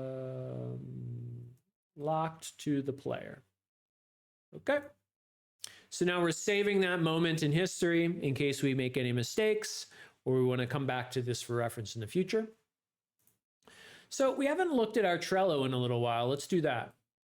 So we have not gotten our world assets. I originally listed that as one of the first things we'd want to do, but we have done our Unity URP. I'm going to put my bugs over here. Again, I like the to-do list kind of being in the center of the screen. So we've done our input. So I'm actually going to move our input, the input for, oh, no, actually, let me not do that. Keep all those there. Okay, we've done our WASD movements. We haven't done any animation. We haven't done any audio or UI. We have done some scripting. But let's go ahead and get our assets. I think we're in a good spot to look for our assets. So we're always coming back here to our inspiration. So here we see we've got a 3D world, at the very least some ground, and then maybe some trees or buildings or bridges or whatever. Not enemies yet. And then we want to have our character, right? So let's see what we can do for that. So here in the top of my list here, I have the asset store lists. So I'm going to open that up. And as that's opening up, I'm going to come into our, forgot it was in a tab, into our Trello here. And I'm going to put a Unity asset store list. We'll go ahead and pop that in there. So if you want to play along at home, you can find that link now. So what I've done here is I've got the saved lists. Now, this one actually is going to be, I've got to tweak that URL. So Diablo 4. I'll put this URL in actually. The first one required being logged in as me. I think this one is public. So you can let me know in the comments if that doesn't work. So here I picked some assets up front that are all in the Unity Asset Store and that are free. So you can play along, you can use some of these assets if you want. Now I was thinking that the cool ones here would be maybe this skeleton guy. I'll open that in a link. Maybe this hero, maybe this crusader. There's a couple other things, but let's look at those. So here we've got this asset here, which is a skeleton, animated, walking, doing some different stuff. Now that could certainly be our character. We think of skeletons in this Diablo world as being an enemy, but that's one. Then we've got this hero here. A few different render styles, but he's got a lot of animations, so that's good. He's free, he's a good hero. And then we've got this one here. Let's see what he looks like. These weren't the full list. These are just some of the ones that I kind of liked. And he seems pretty cool. All right, so we could choose either of these. This one fits better with the aesthetic of the skeleton. So one of the things you want to look at when you're creating your own project is having a cohesive, confident series of choices across assets, for example, or the tone of the game, right? So it would make more sense for me to choose this guy and the skeleton since they look like similar lighting, similar mood, similar render style. That's probably the wise choice. But I kind of like this cute little character. So I'm going to do the integration with him. So one of the things that I want to look at here is it... So it says HD LW SRP 100% compatible. So that tells me it probably is going to work. It's a couple of years old, but it's probably going to work with our assets. Let's go ahead. We're going to add it to assets. I'm already logged in. so it knows how to add it to my account. And then inside Unity, I'm logged in, so it knows how to open the right assets. So I can click go to my assets. Oh, no, actually, sorry, I don't want to do that. I want to click open in Unity. So let's do that. So this opens my Unity project. It opens to my assets. And this is going to show me a different list here than you would see. This is going to show all the assets that I own. So I will download this asset. It's going to think about that. Then as a second step, I'm going to import. So download brings it to your machine. Import brings it to your project on your machine. And let's see how that looks.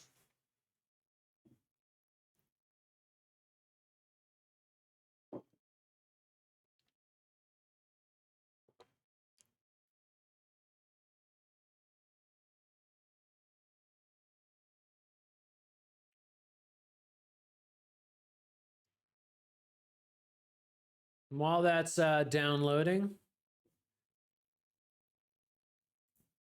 yes, there are definitely technical issues.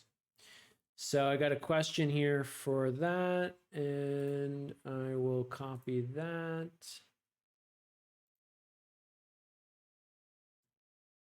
Let's see, I'm going to post a comment here. The video on YouTube will appear after live. You see it live, see Twitch.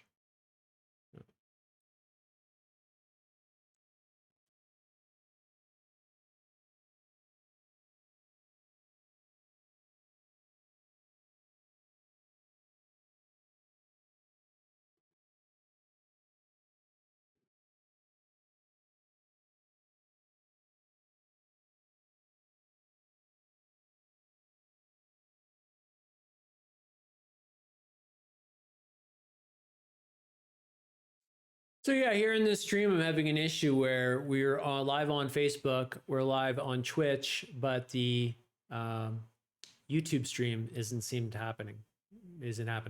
So I've got some people watching, but not on Facebook. So I just added a comment, so clear that up. Now back here with the assets, I've downloaded it. Now I'm going to import.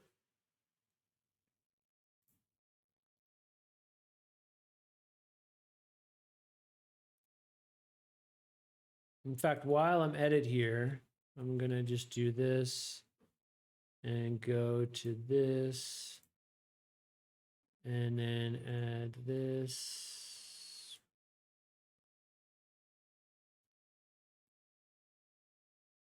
Oh, I don't actually want to do that.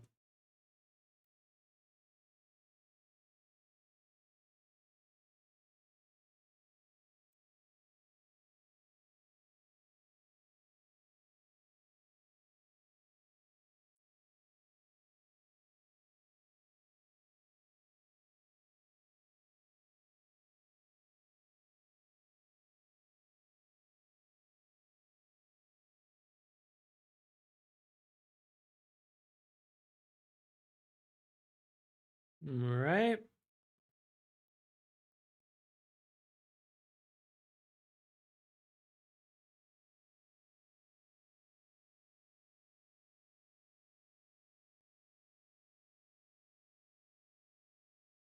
All right, so we were back here choosing our assets, bringing the RPG hero in. I have downloaded it and imported it. Oh no, I haven't. Wait. Did I hit import? RPG hero? Yeah, it's already imported.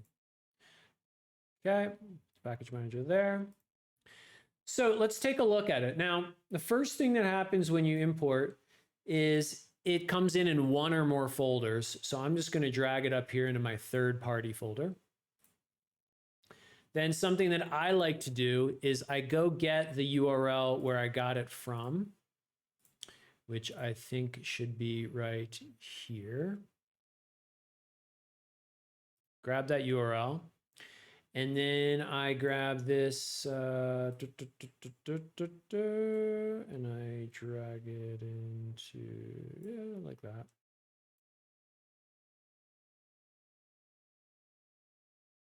And I just put the source URL. So anyone coming into the project later can see what are the third-party assets that come from somewhere else, then have them each organized into folders here. I also like to do it actually by the creator. So this is Dungeon Mason. So I will create a folder called Dungeon Mason, put it here.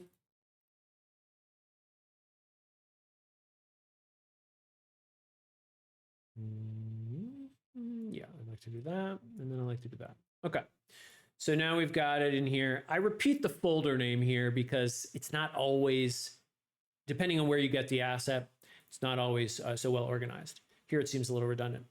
So here we have the SRP, which is the original render pipeline. Then let's, sometimes assets come with a demo scene. So let's see our PBR character. Okay, that's one style we could go with.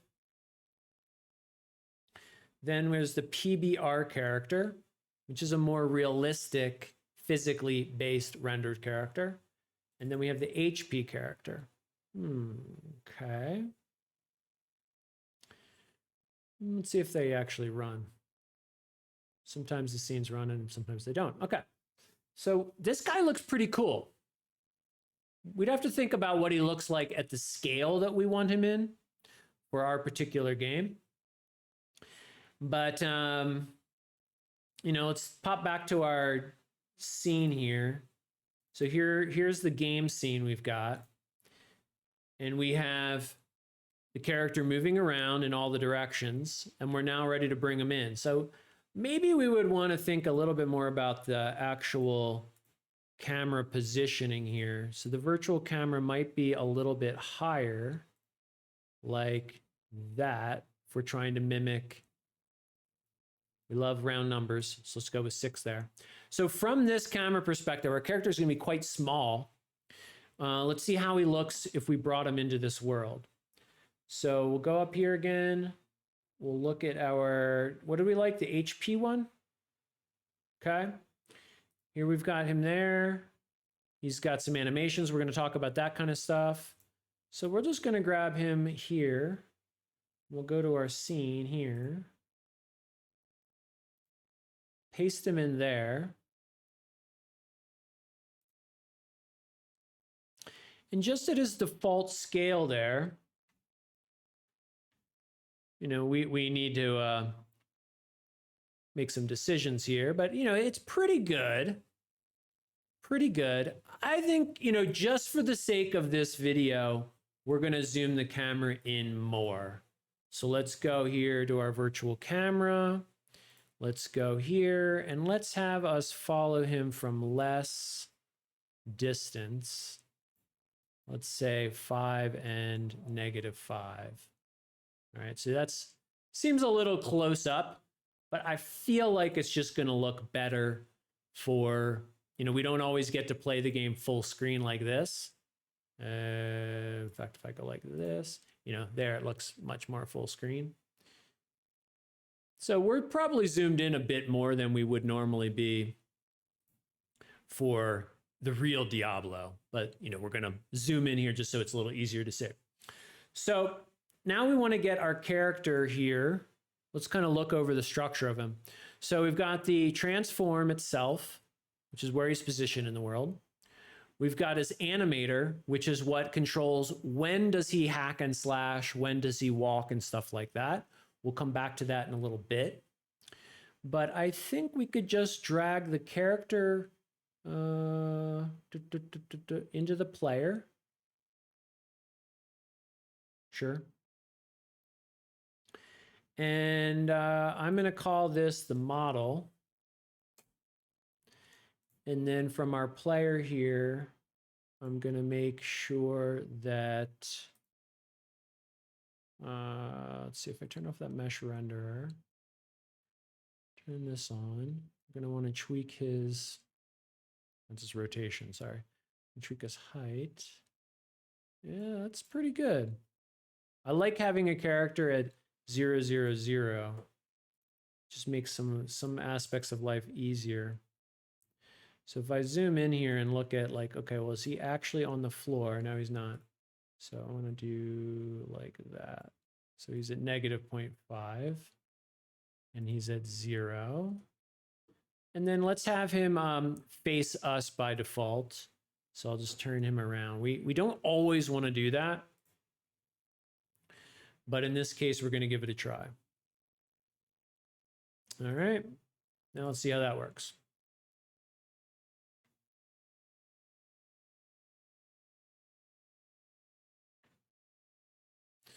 So, you know, for anyone on the chat, who can tell me like what are the things we need to do next? Like what's not happening right?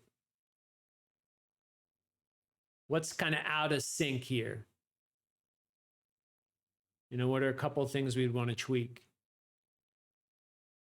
Well, that looks kind of cool.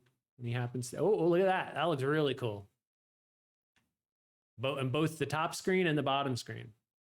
So a couple things here. We want to have him, he needs to walk.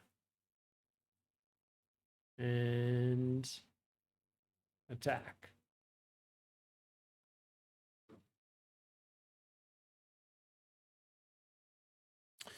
So how are we going to get that done?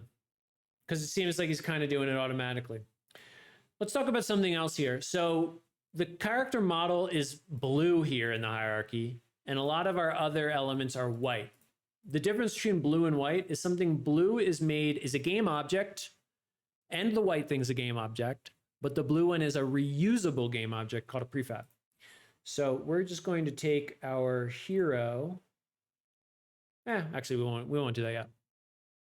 So what we want to do here is go to, we have the animator.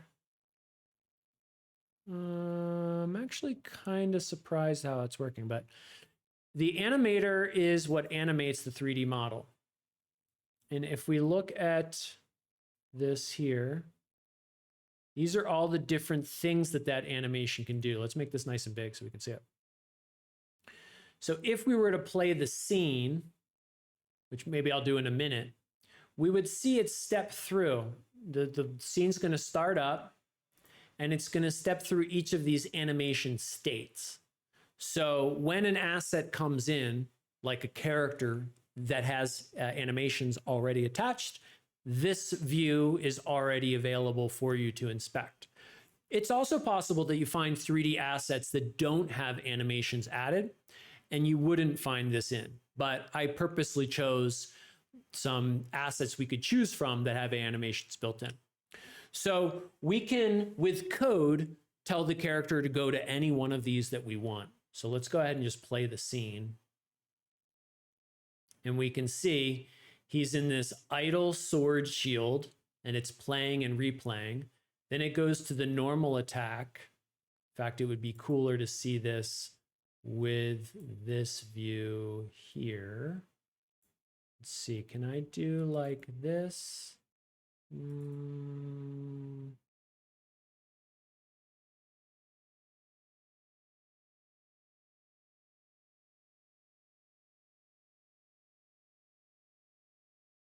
I gotta choose the model. There we go. So we see him on the left animating the sword shield. Then I know he goes to this one. Now this is happening kind of automatically. He's not yet in control.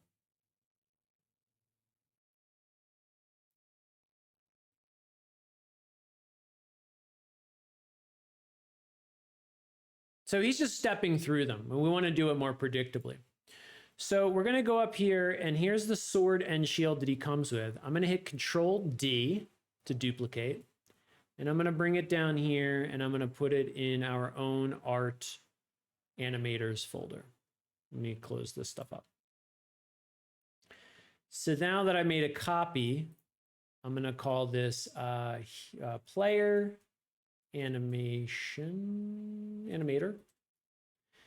And then I'm going to, it's a controller, sorry. Player animation controller. Now I'm going to drag my copy in there. We're going to do something else too. I'm also going to select this, go to our hero, and I'm going to duplicate that and bring them down here and put them in our own prefabs. And we're going to call this the player model.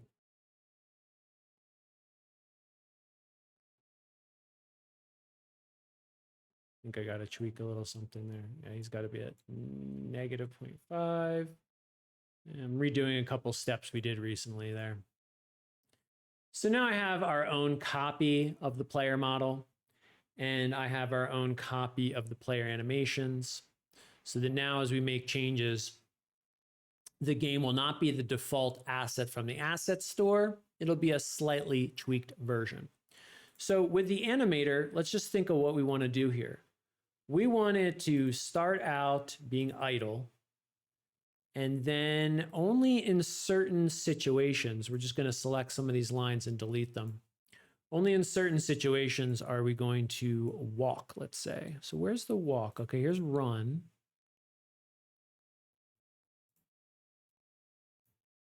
Let's run. He doesn't have a walk, does he? No, he has a run.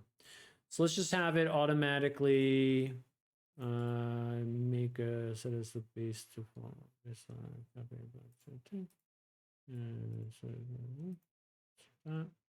can't do that. Okay, good transition there. Yeah.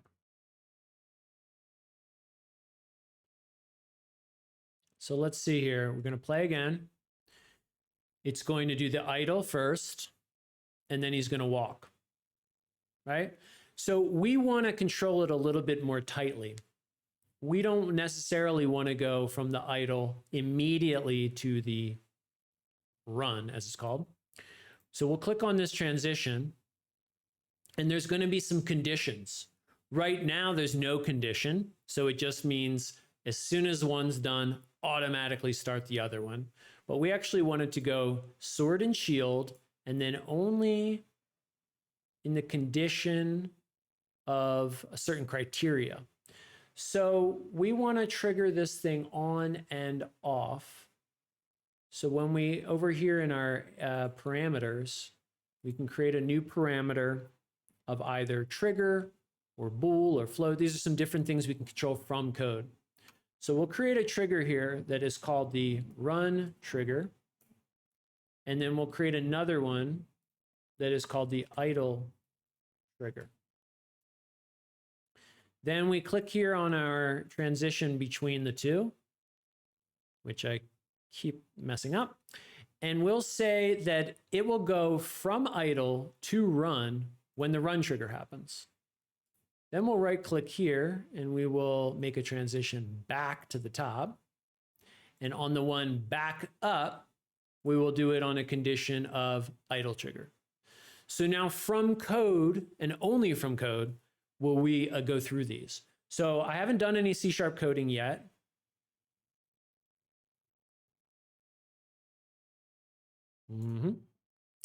But if we go ahead and run, it's in idle. And uniquely now, it will stay in idle forever. But we have a little UI here that we can easily tweak. We can go, well, what if we click the run? I'm going to click run trigger here, and we'll see it start to run. Now it runs. Now I click idle, and it'll go back to idle, right? So we want to be able to control those with code. All right, so let's go back to our default view here. And we'll go back to our code here. And from our player, we're going to want to expose some new fields here. So we'll go to the player. We'll come down here, and just like we serialized that one, we'll serialize the animator.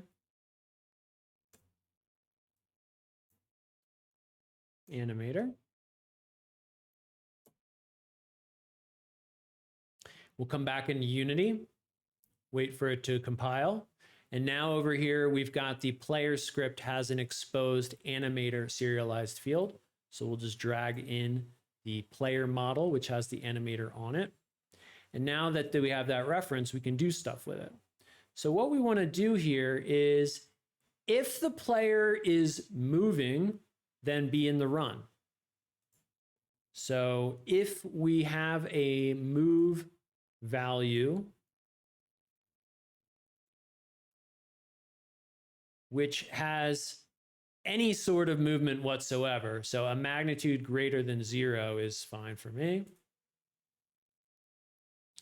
And we can set the bool. Now, what did we call? We called them, we had a trigger. So set trigger. And we called it the run trigger, I think.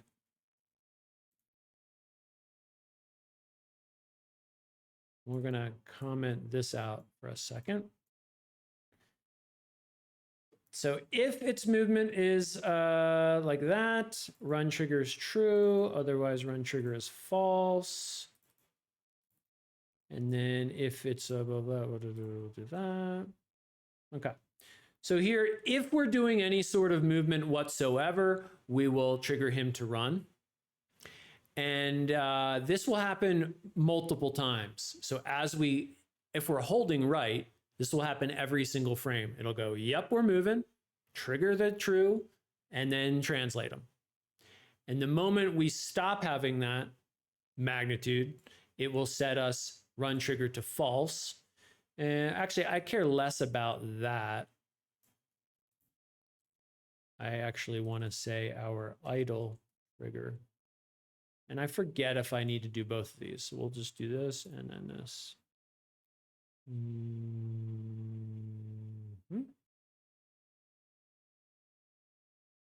I forget how this works.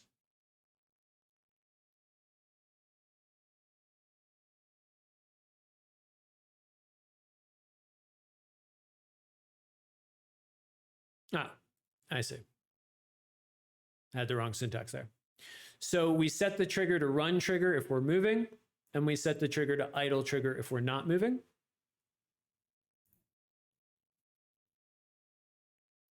So he is not moving.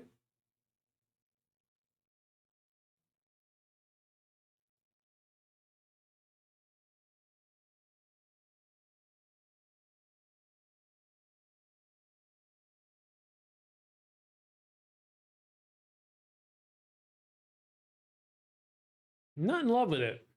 Not in love with it. Let me go to my animator again.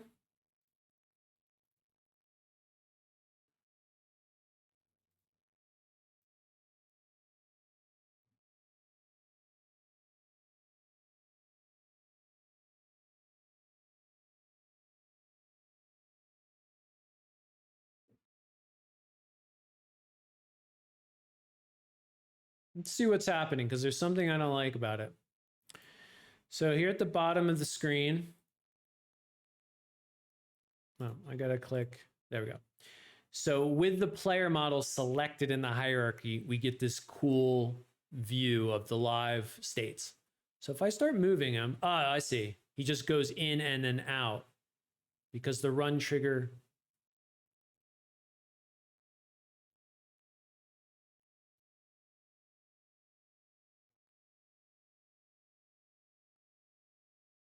Okay. Not exactly sure what the best approach is here, but we're going to try something different. We're going to try and add as a bool. So we're going to call it is running. And we're going to make another bool that is idle.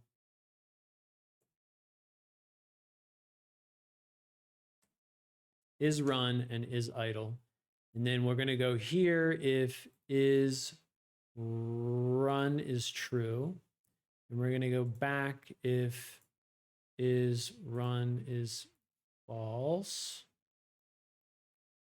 Yeah, so maybe we only need one of these.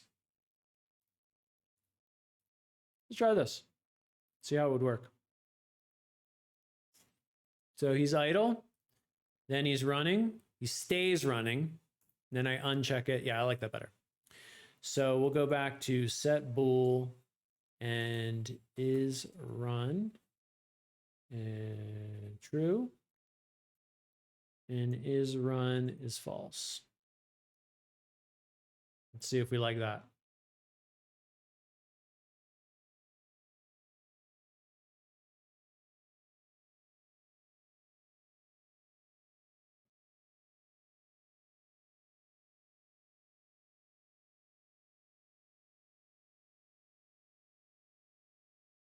Is run, I called it. So typo there to fix. And let's see what we got.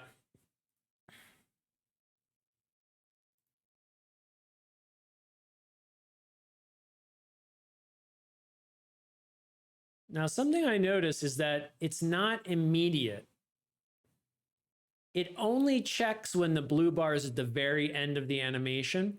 And we actually want a more immediate effect.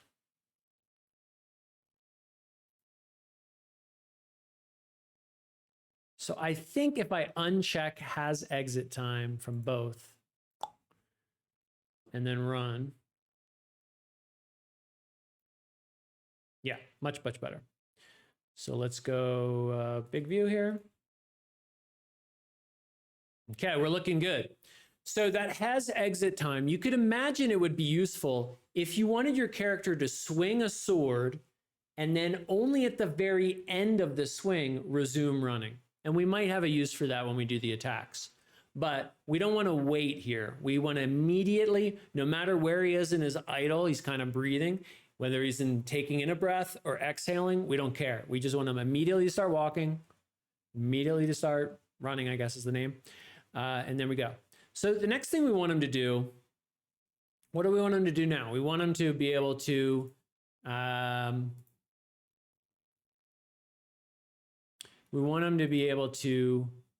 face the direction he's going. So let's take a look at that. If we put his direction here into, I guess here is the case. So anytime we've got some movement, he should update his rotation. And the autocomplete here in the editor gave me quaternion look rotation move 3. That could be a little dangerous actually, but we're going to see if that works.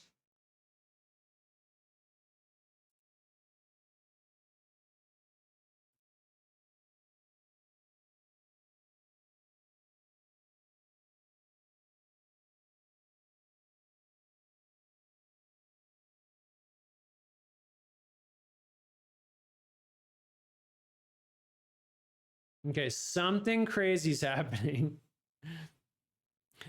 What is happening here?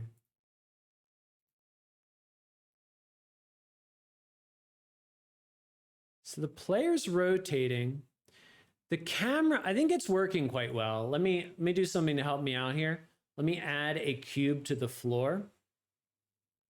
So 3D object, cube.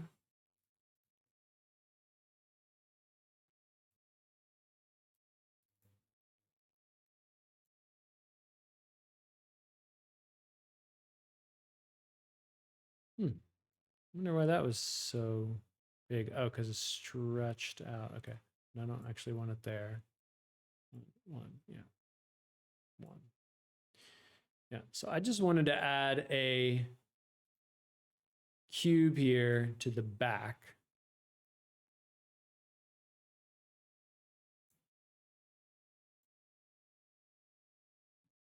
Give us a little orientation. So what's happening is the character is rotating, and the way that we have our camera set up is the camera is freaking out and moving to a totally new direction. So we just need to tweak that. We're going to go to our virtual camera here, body, lock to target with world up, lock to target no roll, lock to target, world space. I'm not sure which one of these we want to do. We're just going to play around with them.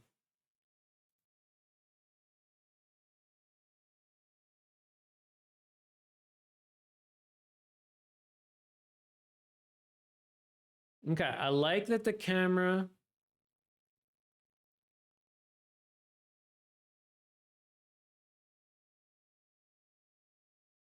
I like some of what's happening here.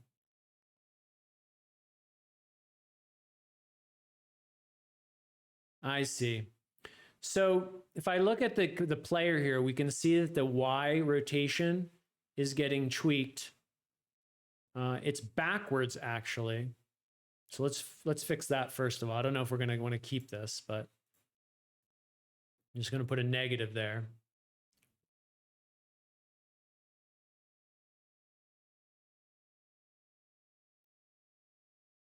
So now I hit down, I hit up, I hit left, and I hit right. So the character looks in the proper direction, but he's now moving a little wonky. And I have an idea about why.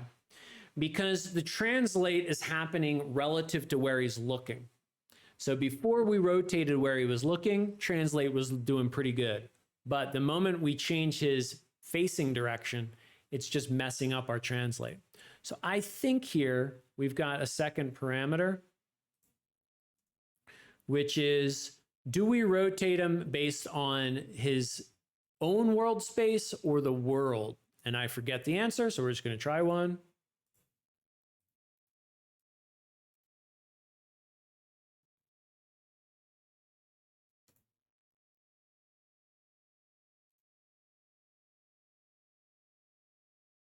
We're liking it. Look at this.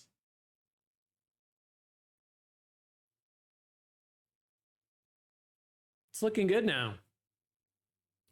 All right, that's really everything we want to do for character movement and camera.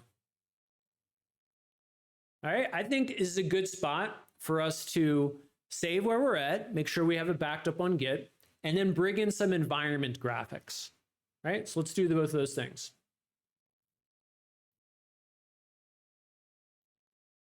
So here we've added the player character and updated movement for move rotation. All right.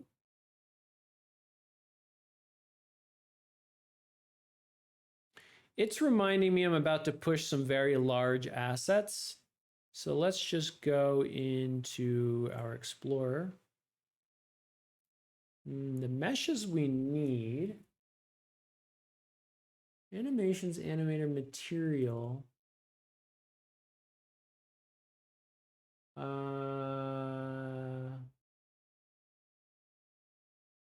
What is the size of these?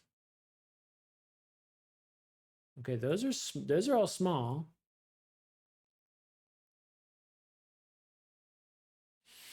So Git doesn't like files over a certain size. You can still do it, but it just doesn't love it. So my first thought when I saw that Git is freaking out was like, hey, maybe I'm about to commit some of the hero assets that I don't actually even need. So I have a tool here called the Space Sniffer. And I'm going to browse it to the path of the here. Actually, I'm going to do this up here just to browse to the document. No, it's D. Give me a minute here and we're going to tweak something. Here we go. There we go. There we go. Projects, version control, Unity. What is our project called? Diablo IV Unity assets. Yeah.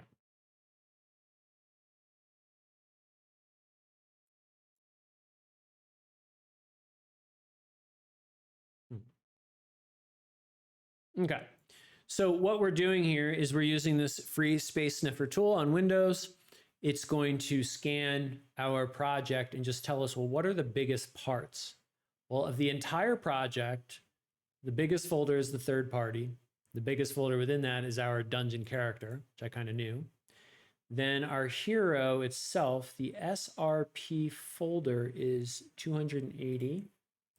The hero is zip. Okay. So we don't care about these zip files.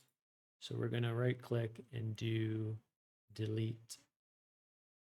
I think that's going to be it.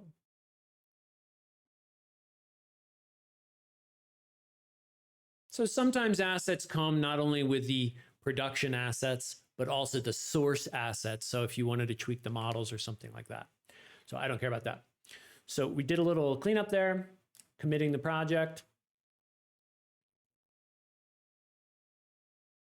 Still taking a little while because it's, I don't know, 50 megs or something. Could definitely trim it down. There was multiple versions of the character. We didn't need all that, but cool enough.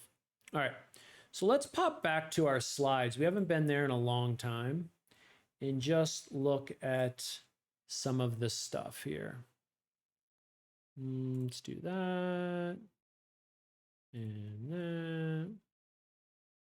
Okay, so far we've gotten inspired. We've planned the project a bit. We scoped out what we want to do. We did our to-do list in Trello. We did that.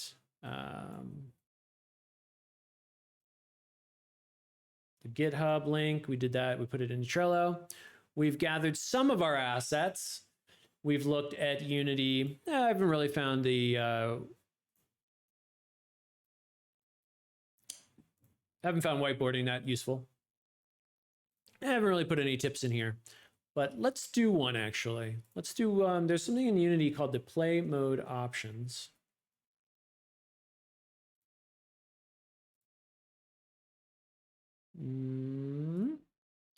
So we'll do save compile time. And we'll put a little link in there. Bloop. So the save compile time inside Unity, every time you hit play, Unity has to recompile the project, bringing the code and the assets together, ready to show them to you. Even in this simple project that takes 5 seconds, and it's 5 seconds is not so long, but when you have to do it a lot, it can add up. So there's a project settings editor setting we can do here. See if we can see it on screen. Enter play mode options, and it has 3 checkboxes. We're just going to check the first box. And now every time we hit play, it will play much, much faster. Even if I go into the code and add some code change, it does need to rethink it a little bit, but then every time I hit play after that, it's still faster. So we like where we're at with that. We like our character. We like our movement. Let's bring in a world. So I have some assets here for the world that I got here. Open all in a new window. Let's do that. So I've already downloaded these, but here's some inspiration that you could use. There's zombie bosses.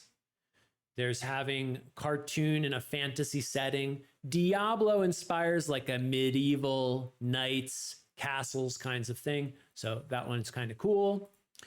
The interior, I actually like this even better.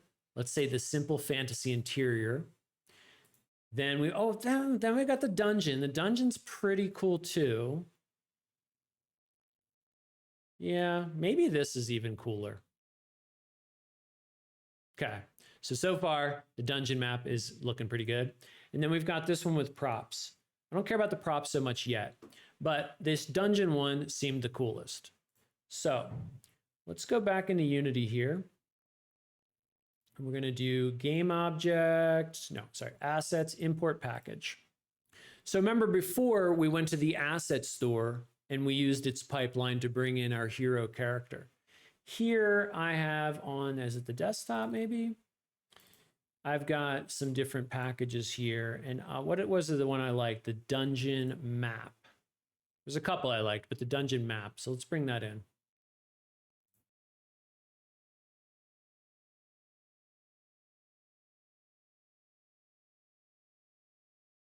Remember last time I liked to have the dungeon, the creator, and then the package names here.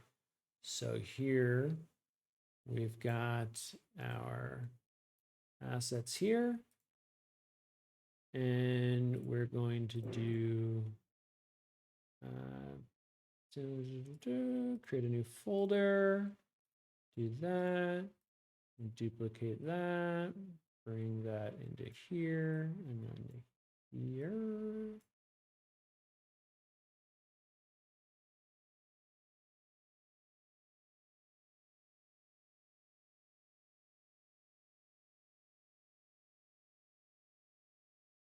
That's the dungeon map one. So let's look at a scene here. Here's the dungeon map demo. Now, when we originally started the project, one of the core things that I discussed was you need to be able to have all of your assets work in the same render pipeline. And we chose the universal render pipeline.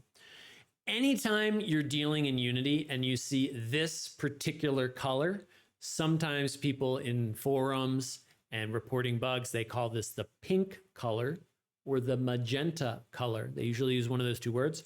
This is what they're talking about.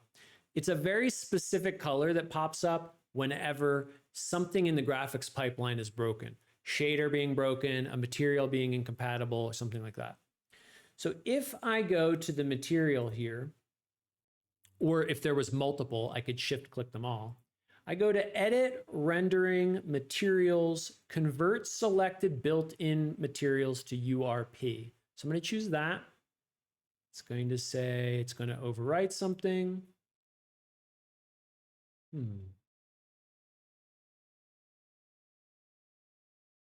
Disappointingly, that didn't fix everything.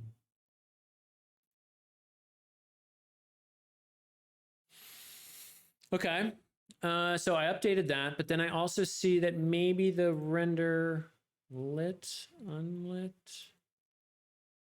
Ooh.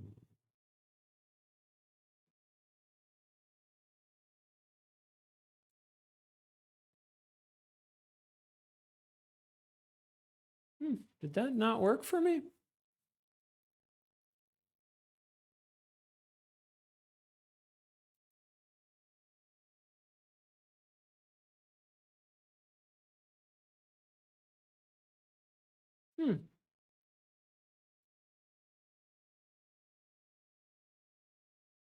Exploring around here, I see that magenta color up here in the thumbnail.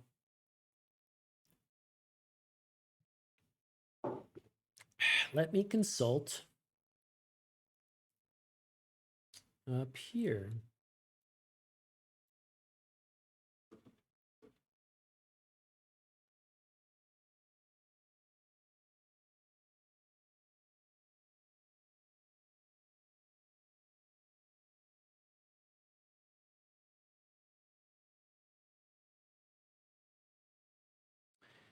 Okay, I'm seeing what my options are. Rendering pipeline converter.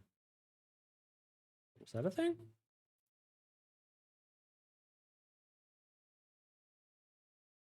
Okay, here's render pipeline converter. And we want to go built into URP. Okay. And then we want to click that and that. Maybe that. Who knows? Maybe that.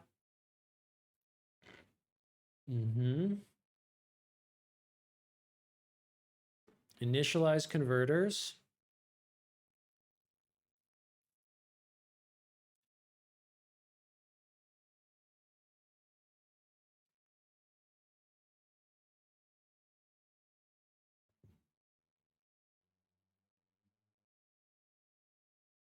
And then we convert.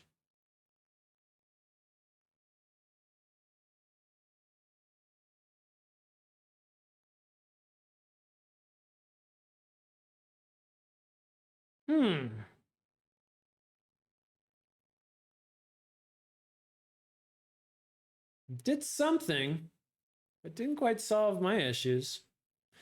Now,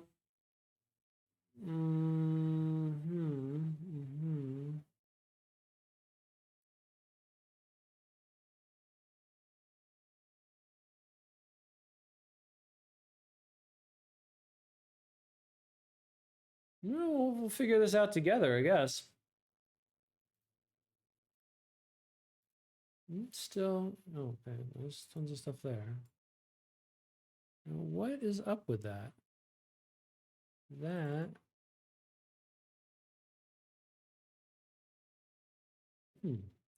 Well, we're going to go to our Git here, and we're going to right click, and we're going to discard all the changes. We're going to repeat the step again and just see if Discard again. See if doing it a second time helps me out. I'm not sure it's gonna, but we're gonna see. So, okay. So we're gonna go here. Assets.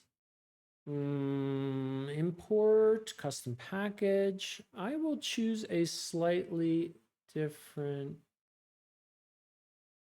version. I did dungeon map last time.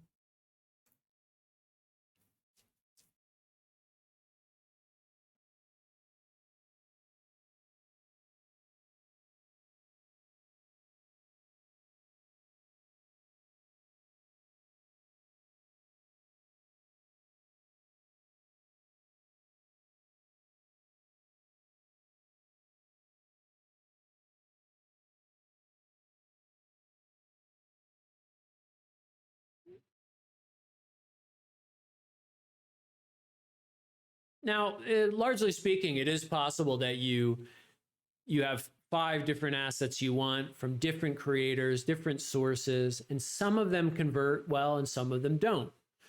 I'm not an expert at the conversion process. There may be a way to always brute force and solve the issue. But often when I'm creating examples like this, if something is too problematic, I just skip it and choose a different asset. So let's see what we've got here for this round of changes. Okay, here it is. Oh, that's the URP extract me. Well, let's do that.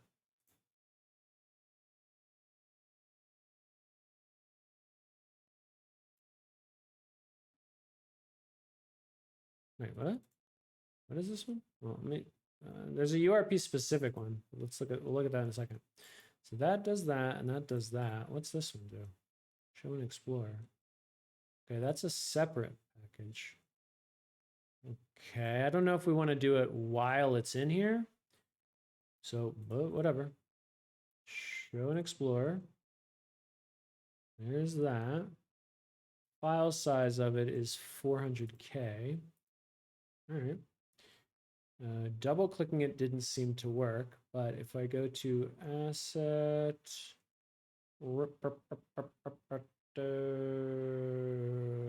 import package, custom package, and choose this one.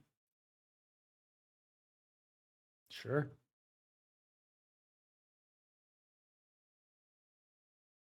Didn't seem to solve my issue. I'm actually not even sure what that is. Okay. Oh, I got to check on something very basic here. Project settings, graphics. Oh, okay.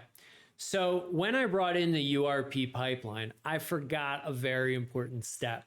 I didn't tell my project to toggle to the URP. So I forgot a very important step here. So we go down here into settings. Now I've created settings for the input. So we'll create one here for URP. And then we'll right click that and we'll create our, see, I'm looking for something particular.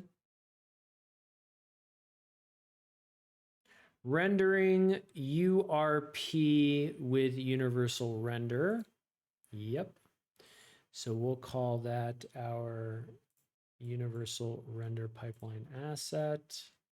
Then we go back into file project settings and we choose that. That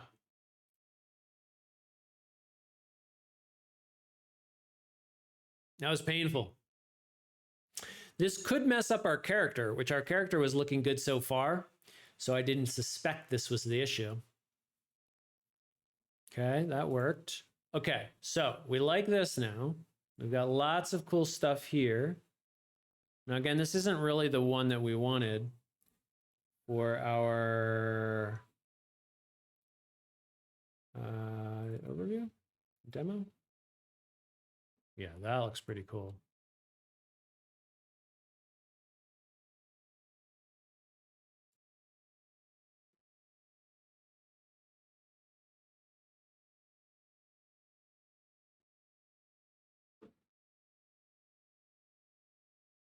It's pretty dark there. Okay, we'll come back to that in a second. I just want to make sure our character still looks good. It does not. So we need to go just choose our we had a couple player material. Let's try using the shortcuts that we saw. So we saw rendering, render pipeline converter, initialize and convert.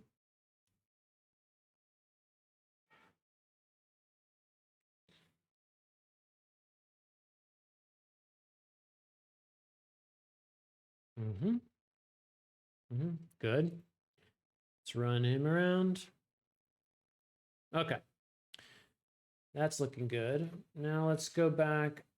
Now which one was that? That was the dungeon. Let's save where we're at. Yeah. So toggle on URP and add dungeon map.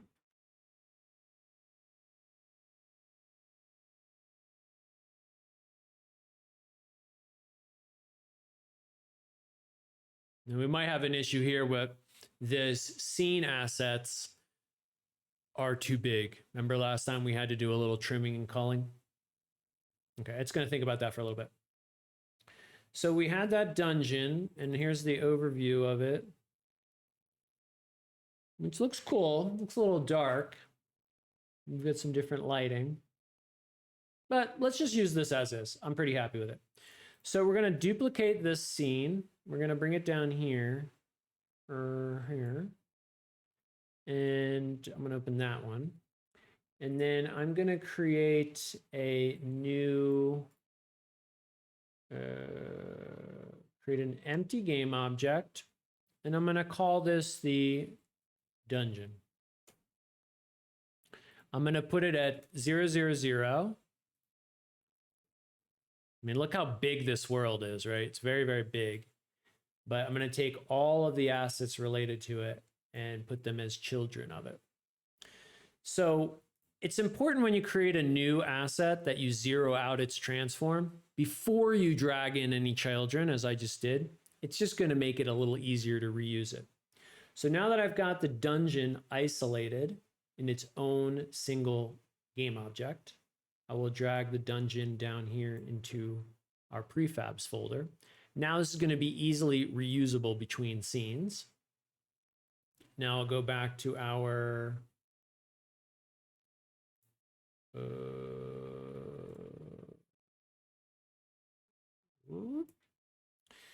go back to our is that where it is?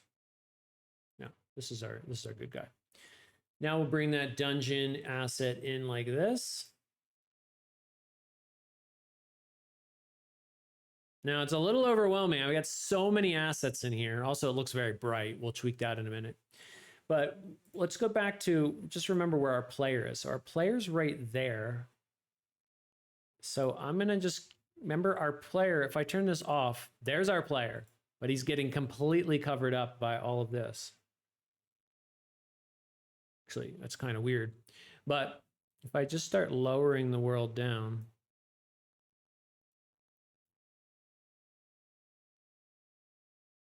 wait, huh? Yeah, how is that possible? Oh, yeah. The demo has its own camera. That's my mistake. So let me go back to this demo scene. I'm going to call this the dungeon demo. No, the dungeon asset demo. Okay. So the dungeon asset demo, I dragged in a bunch of children here, but I shouldn't have dragged in the camera. So let me undo the camera and let me paste the camera. I'll just remove this. Wait, let me just look at it. Okay. I duplicate the. Okay, I'm gonna just undo something. Unpack. Move this camera out. Yeah. And drag that back in. Okay. So what I had done by mistake is I put the camera for the demo scene in the dungeon asset. Then when I brought that dungeon asset into my main scene, it came along with its own camera. Generally, you don't want to do that. You want to keep your asset in the scene and you're separate from your asset. So now I go back to the main scene and I'll drag in our dungeon now. There we go. That's what I expected to see before. So then we want to go to the dungeon asset here. Now I could move the dungeon asset Y position like this to match it up with the floor. Not a bad way to do it, but I'm actually going to go into the asset itself and grab all of its children and move them down a little bit.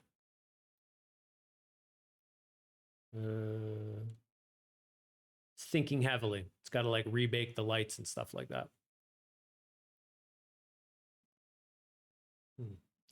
Should actually disable the lighting. Okay, so that's way too low.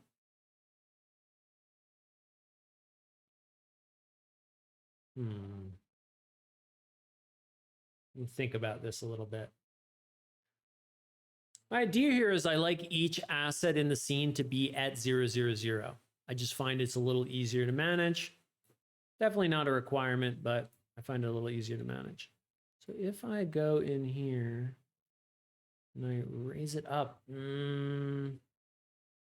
let's see if we can do this. Let's go to our general.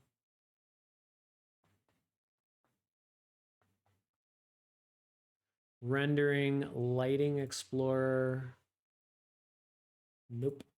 Window, general, window rendering, lighting.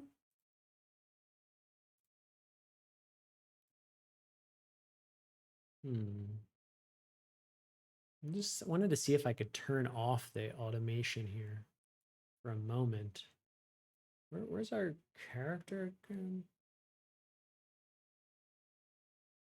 Thinking of a couple ways I could do this. I just didn't like that it takes so long. Oh, maybe if I turn off autosave?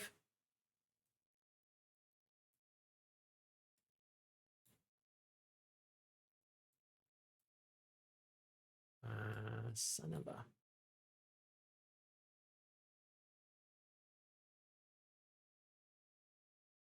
Okay, I'm going to make a new 3D object of a cube. I'm going to put that cube at 000. I'm going to put it at the top here. And I'm going to zoom in on that cube. Then I want to grab all the non-cube parts and move them up.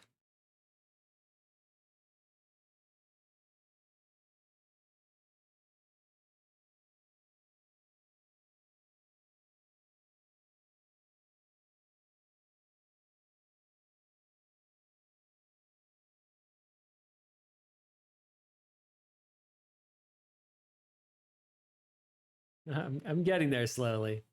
This is a wonky way to do this. Can I do this local? No. Global? No.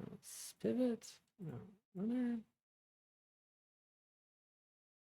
I could open up another scene. And then I could do one of them in that. And this other one do like this. Okay, that I like.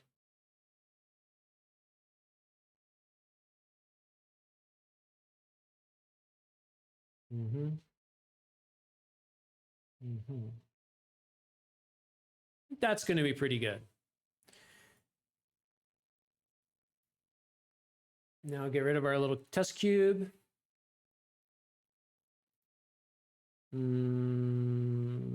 Save. Okay, now it's going to be rethinking the lights.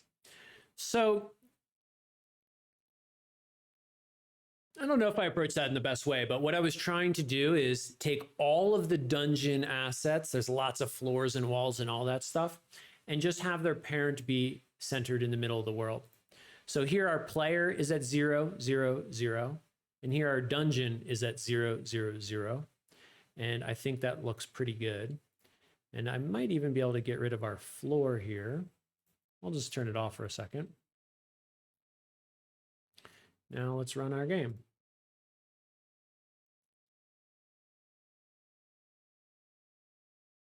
Now, am I right in thinking it's a little clunky? If I go to my stats here, it's playing at 40 frames a second. Which, yeah, I mean, it's okay for a game, but I would expect it to be like 200 while I'm here in the editor. But we really only want this scene, and we want the scene to be darker. So let's do those couple things. So I'm going to save where we're at. In fact, I'm going to save in here. Center dungeon under player.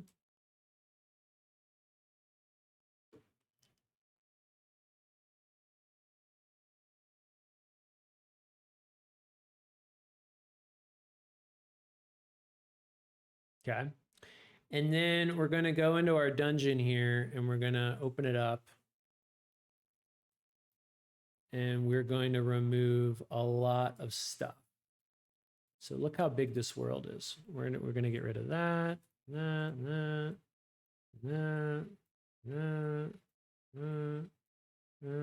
this secret room, and then we want this whole like outer world thing here. Just as an optimization, we're just getting rid of all this crap. Now, where's our character? We can see the blue square, right? Where he is. So we're just going to get rid of all this stuff. Here, here, and here. How is that like that there? Oh, is that how we entered this thing? It's like we're under.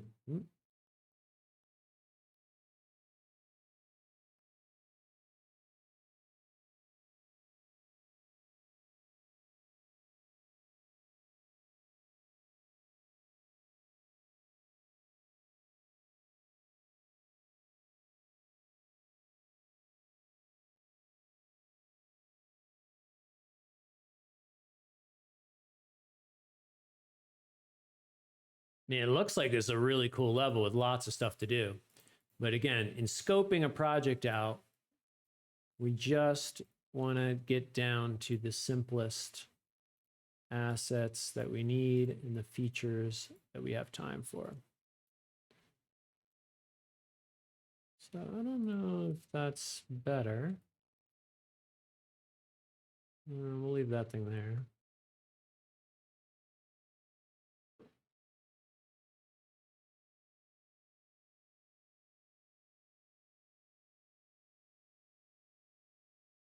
I mean, it's probably the lighting that is consuming so much resources.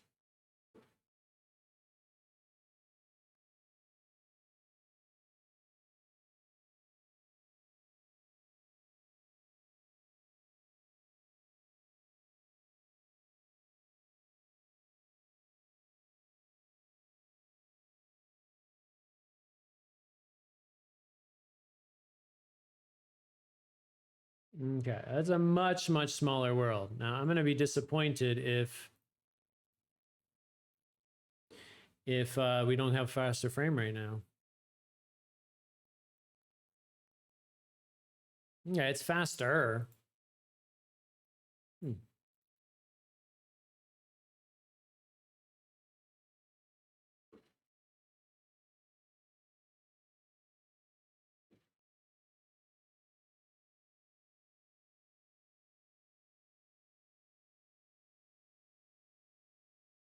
Okay, what if I ditch all the lighting? Since I was suspicious that the lighting is causing the issue. I'm going to go T:\light. That's going to give me every light in the scene. Save.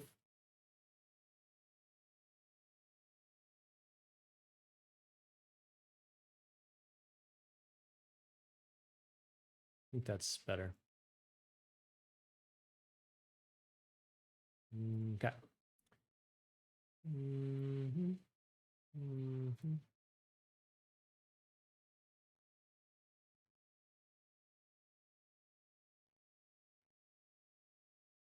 I don't think I need any of these ceiling pieces either.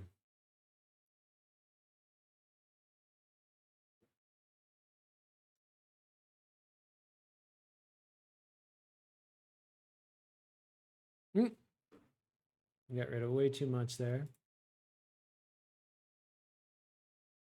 Oh.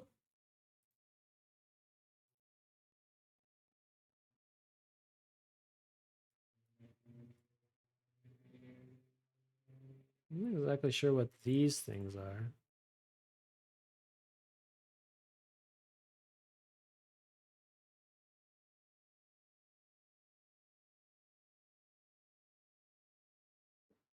Okay.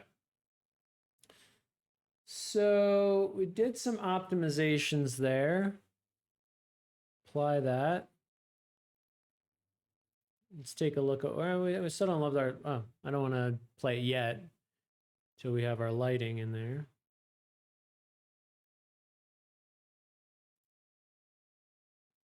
So then if we do,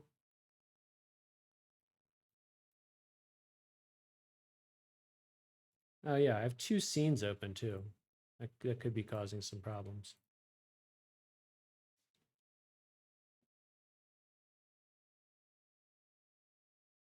Okay, that I can tell is nice and smooth. So a couple considerations here. When I bring in a really big asset, I want to remove any things that are out of camera. Now, we could play this game so that you could go through all the different floors and do lots of stuff out here, but I'm just going to pretend we only need this one room, right? I ditched all the lighting in the scene, which now I regret because I don't think I needed to have done that.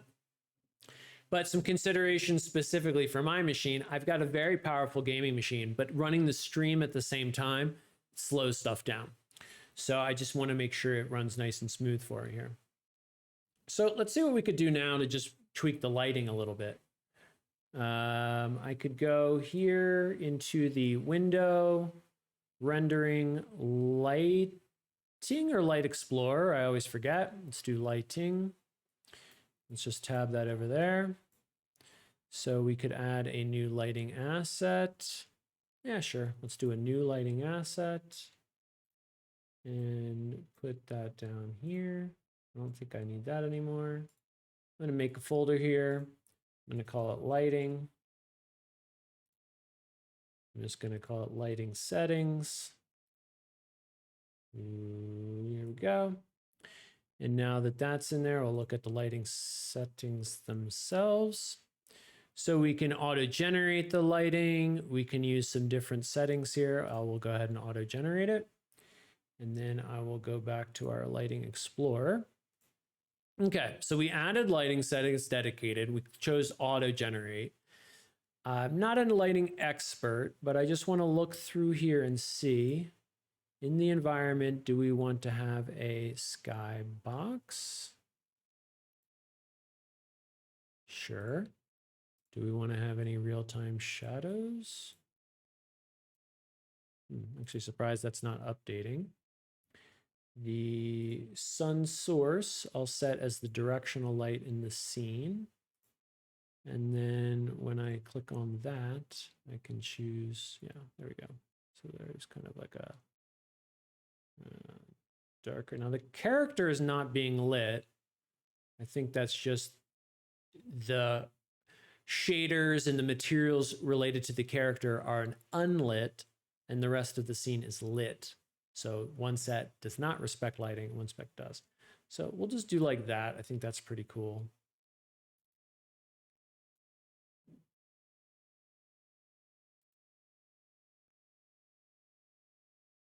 All right, I like our character. I like our world. Lighting's not nearly as cool as it could be. Frame rate's not as good as it could be either. Let me go into, since I'm a little disappointed with the lighting of the dungeon, let me just open that up and look at each, is it a torch? Torch stick. Yeah, that's one thing. There was another like something in there.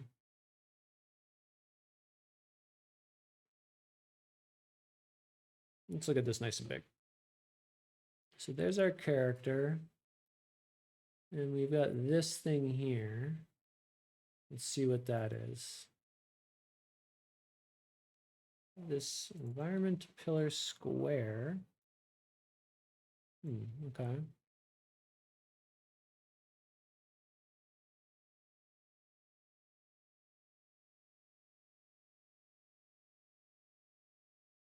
I removed all the lightings, remember, so let's add back a couple lights. So let's add a point light, and we will put it here, there.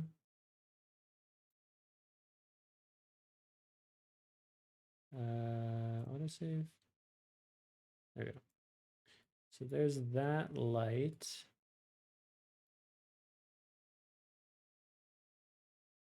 We'll turn off the autosave for a second.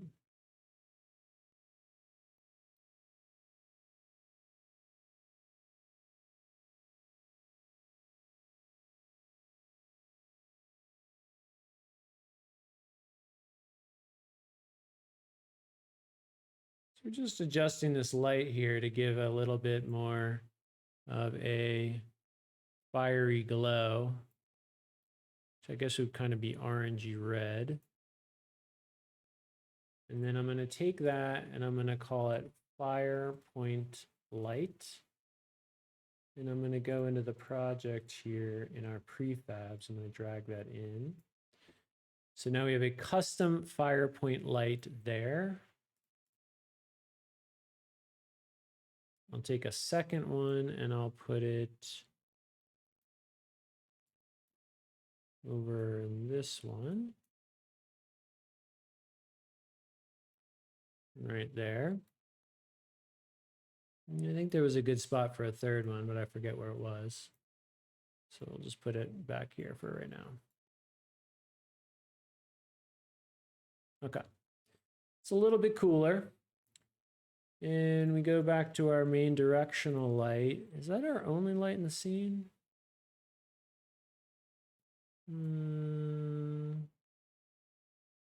There we go. That's pretty cool. All right. See our game now. All right, we got our character running around. He's got some lights. Now he's a little bit bright. As I mentioned, he is not using lighting. But we've got a pretty cool world here. We don't have any collision detection. That's something we didn't really talk about, collision detection. But we could add that in now. So let's save where we're at. So we'll go over to our Trello, sorry, our GitHub, and we'll say added lighting.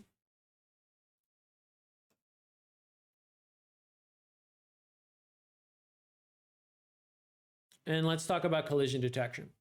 So here in the dungeon itself, I want to add in some collision. So I'm going to make a new empty. I'll call this collisions. I'll move up here. I'm going to make a new new 3D object. And we can see it there. And this will be called a collision wall. And it already has a box collider on it. And we'll add in a, is that all we need to do? We'll add in a rigid body. And we'll set it to kinematic. So the box collider says, where are my boundaries? And if we were to zoom in on it, there are its boundaries. The rigid body says I exist as a physical item in the world. So if I have is kinematic false, it will fall with gravity. Let me turn off gravity. And if I have is kinematic true, it just stays static, but characters can't walk through it. So we like all that. Then I'm going to drag that into my prefabs. Not yet, actually. Make it a little bit bigger. So here we're going to make it in the Z direction.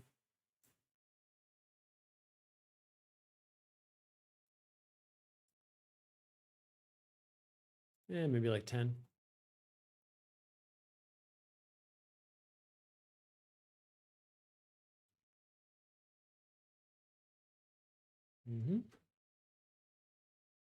I'm just going to move one over here. And then I'm going to put it into a project. And I'm going to duplicate it 4 times.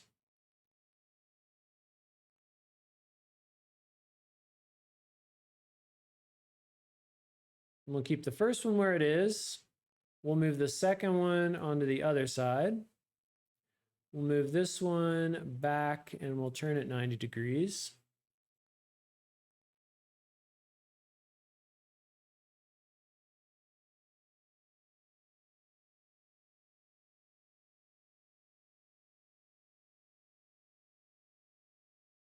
And make it 15 big.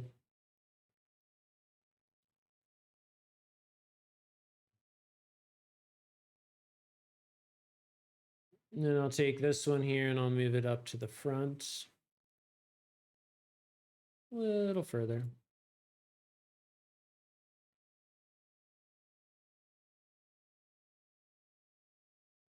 So now at the bottom, you can see we've got all 4 of them. Not really give too much thought to how they're organized, but just separating them out a little bit.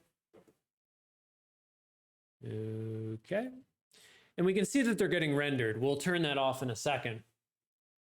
So let's have our player here move. Now our player can still go through them. So we want to make sure that our player has a box collider as shown here, and also has a rigid body with kinematic, turn off the gravity.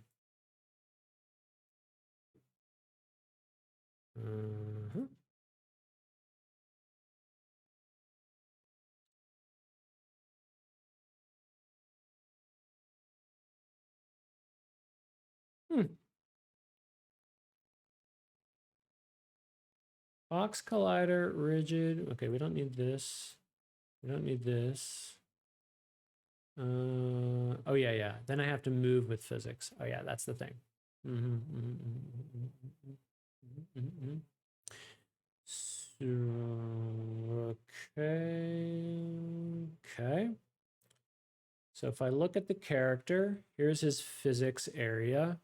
I will make it a little bit taller, and then I will slide it up a little bit. So there's our character now. He shouldn't be able to go through any of the walls. And we have our walls set up such that we have these collisions, and each of these areas has a box collider. Maybe we don't need a rigid body here. We'll test that in a second. But what we're not doing is moving with physics. So let's go ahead and move with physics. Is that really the only issue here? Yeah, it could be. So let's take our player. I'm going to put our player in the prefabs here. Then I'm going to go to our player code here. So let's talk about the different ways you can move. So we're using translate and rotation directly on the transform. We want to instead do those on the rigid body component. So let's go ahead and take our animator here. We'll just reuse that to say rigid body. Then we want to move based on the rigid body. Move position.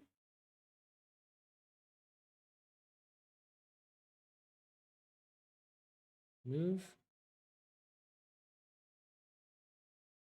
Moves it to a position and rotates the rigid body to the rotation. I think that's what we want to do. So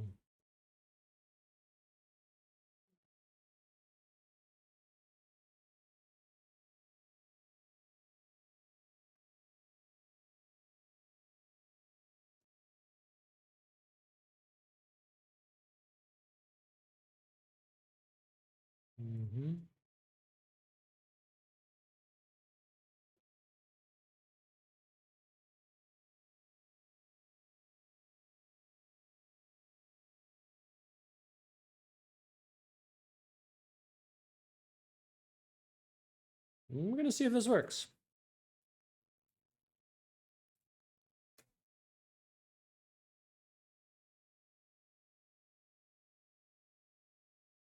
Let's test it out first. Could have some craziness happening here.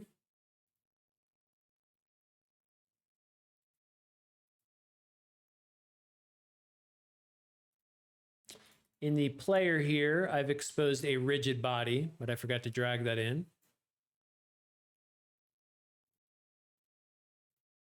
Let's run again. Okay, it runs a little bit slower than I remember it. So let's take our speed and, I don't know, change it to 8 maybe.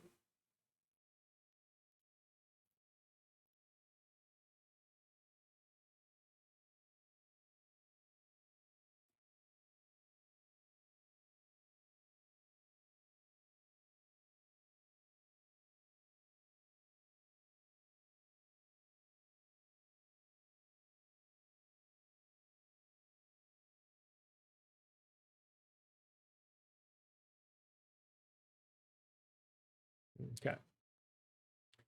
So let's talk about the changes that we did here, because I did get it to work. So now we want our character not to go through those walls. So we have a box collider on the character that defines the character's size.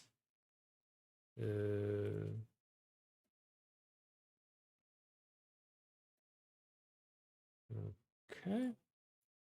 There we go. And that defines character size. Then we have a rigid body component that without this, the character was moving without physics. You tell it where you want to move exactly, and it does not interact with the physical world. We add the rigid body on there. We say we don't want it to use gravity. For right now, that's not important. And we want to move it with physics. So we leave these checkboxes the way that they're shown there. Then we bring a reference into the player there, and we look at the player. Now down with the player movement, we were previously doing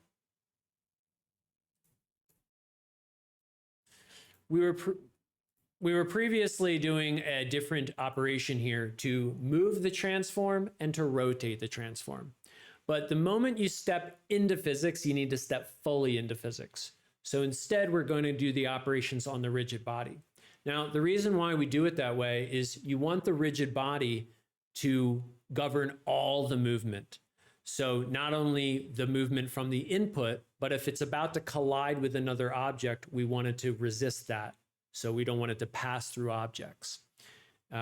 Before, when I was having the bug of being able to walk through the wall, it was because I was doing the movement without physics, but expecting the collision with physics. So here we're all in on physics. We're doing our movement with physics, and we're doing our collision with physics.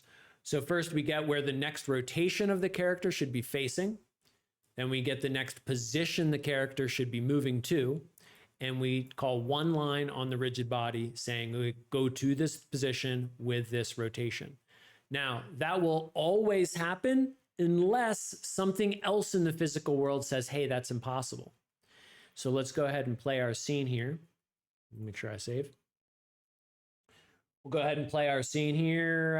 Yeah, I guess just looking at this, and we'll start to do this like that.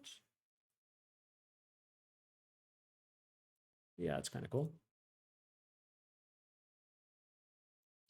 So here we have our character moving around. Yeah, that's very jerky, I notice. I have an idea for that in a minute. Oh, and look, I'm kind of floating up magically, so that's not good either. Okay, we got a couple problems here. Let's rerun our scene. So here. Oh, he does want to climb over it, actually. So we got a couple things to worry about here. So we need the position of the character to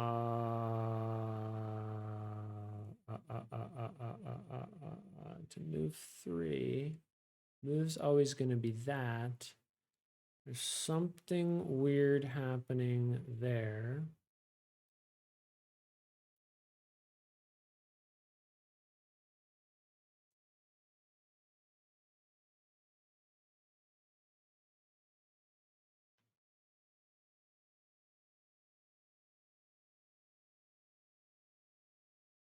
Let's see if this solves it.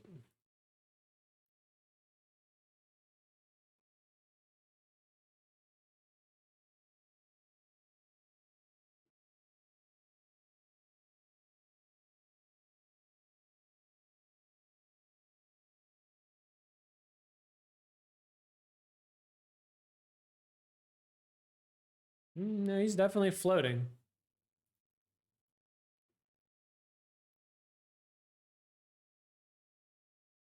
Okay. We're going to look at our rigid body on our character and place a constraint so that we freeze the rotation and we freeze the movement. So its position should never move in the Y, and its rotation should only rotate in the Y. So let's see if that helps us out.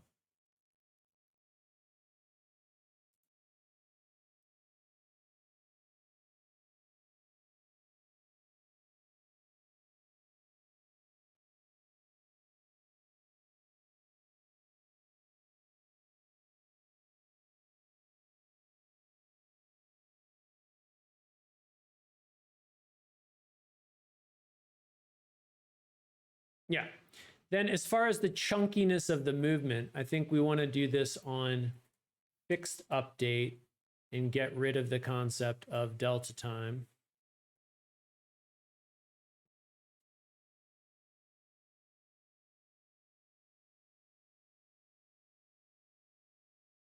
So we might be moving way too fast for a second. Yeah. And so we will move the player speed to, I don't know, 0.5.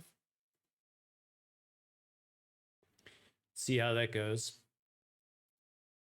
Yeah, still way too fast. 0.1. Wait, I did 0.05. I think 001, 009.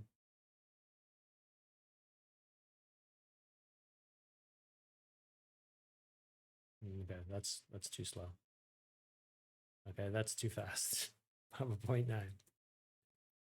That's too fast. Okay, 0.04. That's a little bit silly. 0.09.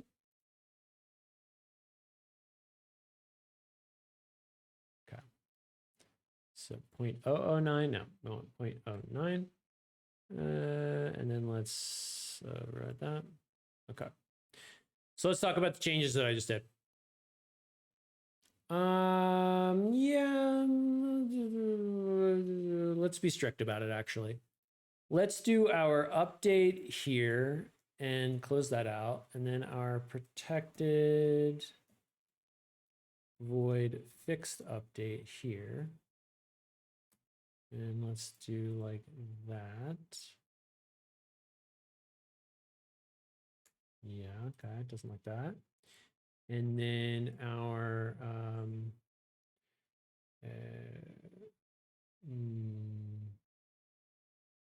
last move vector 3.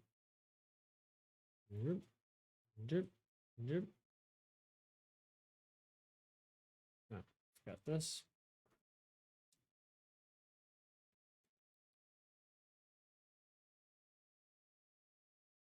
Very nice.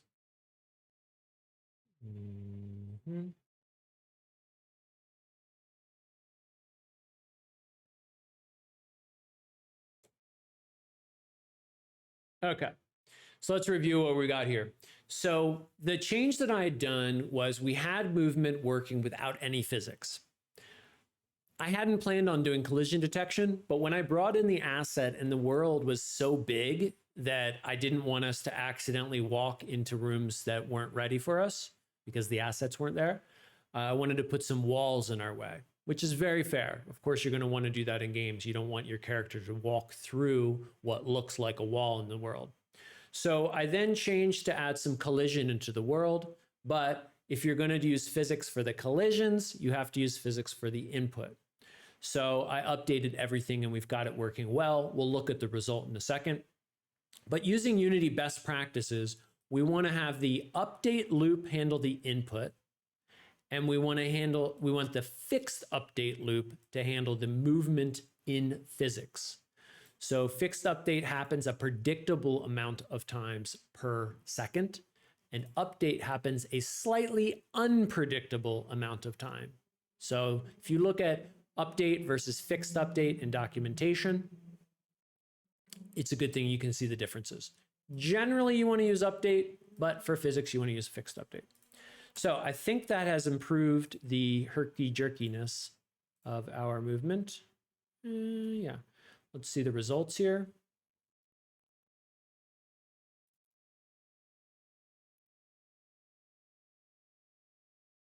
Okay, so now we've got our character. So far, we have him animating in idle. Then when I start moving, he animates in walking. He goes in all 4 directions, plus I can hold 2 keys at once. In fact, let's check where our gamepad movement. So now he's moving with the gamepad. I'm trying to find a nice angle where you can see the thumb movement. So there, he moves and he respects, I think, a little movement. Oh, no. Yeah, actually, that would be a good thing for us to tweak, is a little movement on the stick should move him slower. Right now, it just snaps. Okay, but anyway, it's pretty good. And then he can't walk through these walls, which looks good. So one thing we want to do to just tweak the, and then sometimes he does that. So let's get rid of a couple things here. One is let's move these walls so that they are lined up with the actual walls of the world.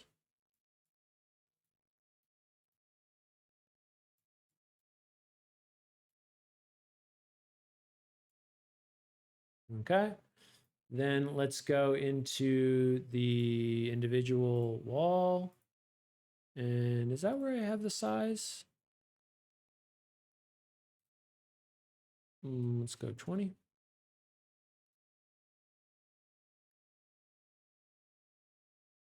Mm, 20.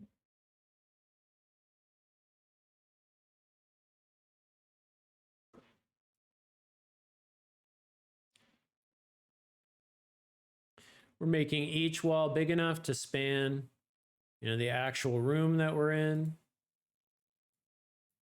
So there's that one, there's that one, there's that one, and there's that one. And then we'll go into one of these prefabs and we will just turn its mesh renderer off. So now they properly become invisible. So that was one thing. Then the other thing I noticed is that the character became a little bit floaty. So if I go to the player and the rigid body, and I give it a little bit of drag, even like this. Let me see if that solved it, and then.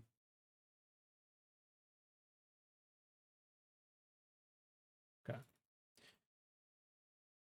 I mean, that looks kind of cool because he's, we can't see him, but here we go. Looks pretty good.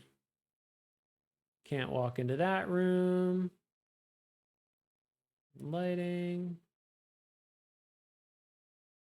Not allowed to go up the stairs.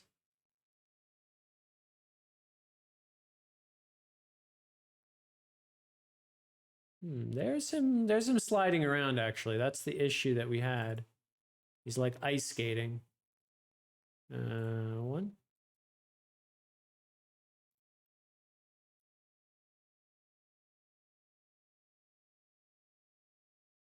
Angular drag, 0.1. Angular drag 1.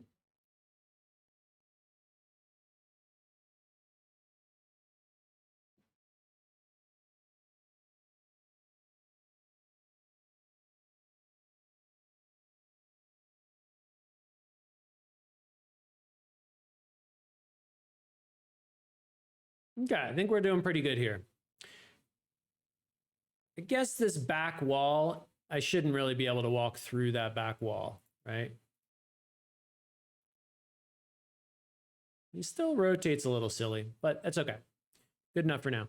So I added a little drag and angular drag so that periodically he will slow down if you're not hitting any keys, because he was being a little bit floaty.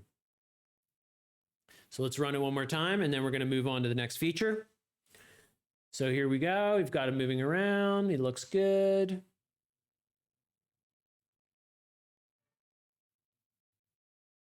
All right, looks good. So let's go ahead and update our progress. So move with collision and physics.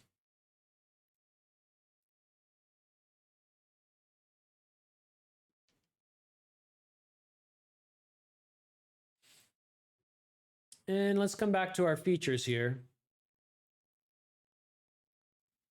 So what are the other things that we wanted to cover? Well, we got our assets in. We've talked about really everything that's shown here on the list. I think here, if we look at this,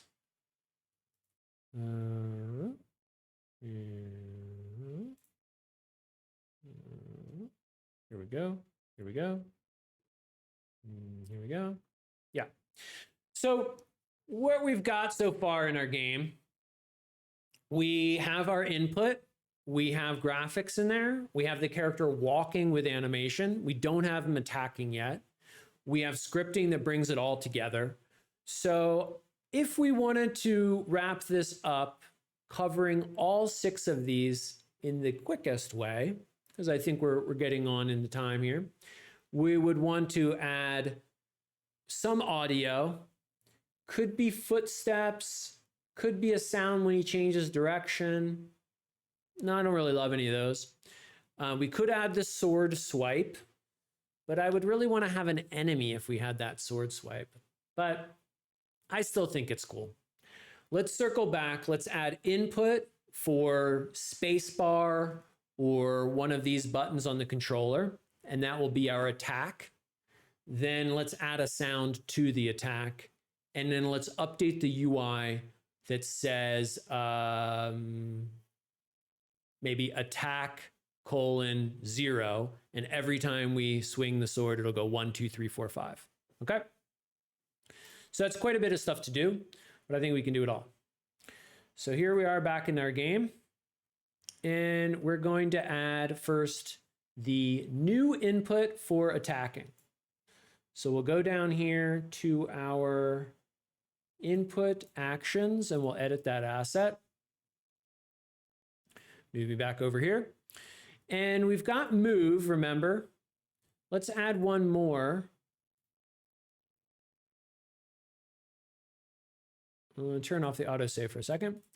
And we're going to call this one attack. And we're going to add a binding. Yeah, I guess that should be a button. And then we'll add the space bar. Can I just type space? Yeah, space on the keyboard.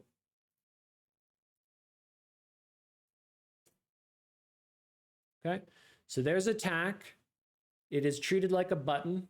And then there's the space on the keyboard. And if I want to add another binding, I can add the Gamepad south. So the way these are numbered here is that north, south, east, west. So south will be the A button.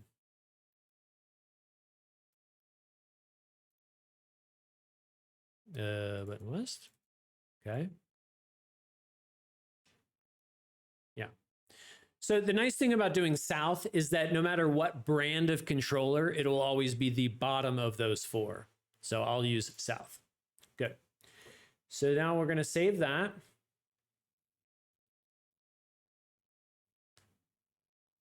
And then to recap how the input works in the scene, we have our player. Our player has a player script. If we open up that player script, then in the start, we create a new class based on those input actions that we just saw. That's input actions with an S. That's a custom name that I gave. And then down here, every update, we're checking to see, are we moving in the character? Now, there's certain reasons that you want to do the input movement. I'm not really taking advantage of them here, but doing the input movement in the update, that's one way to do it. Yeah. Yeah, I guess we'll just follow the lead. We'll just do the same. So since we're already taking that in there, there's several ways we could set this up, but we'll do the action map and then attack. And then is down performed, down, button, press, is pressed, was pressed this frame. There we go. So there are lots of different ways we could do this. We don't necessarily have to do it inside the update, but I think this is a nice way to do it. So down here, remember, if we're moving and we have any magnitude, meaning we're moving left, right, up, down, or some combination of those, we check to see if magnitude is greater than 0, means you are moving. And if you are moving, then we set this animator bool. And we should be able to walk and swing our sword at the same time, right? That's probably something you'd want in the game. So here, anytime we attack, we're going to set a trigger, and we'll call it the attack trigger. And I think we want to use a trigger here. Then we're going to go back up here and we're going to look at our animator. And it's been a while since we looked at this, so let's just look at it again. We'll have the animator here and the game there, and we'll click on that. See if we get our preview correct. Yeah. So here our character is breathing. That's often called the idle animation for a character in gaming. And then anytime we move, we go to that run sword shield. Right? So what we want to do now is, if anytime we're idle,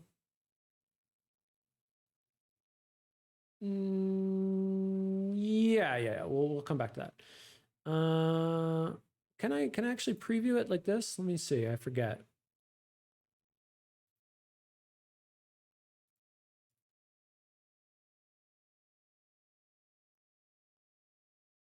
No, we can't. Normal attack 1, normal attack 2. So I'll choose normal attack 1, and I'll say, while you're idle, make a transition over here, and then we've got this is run. We're going to add our attack trigger, I think I called it.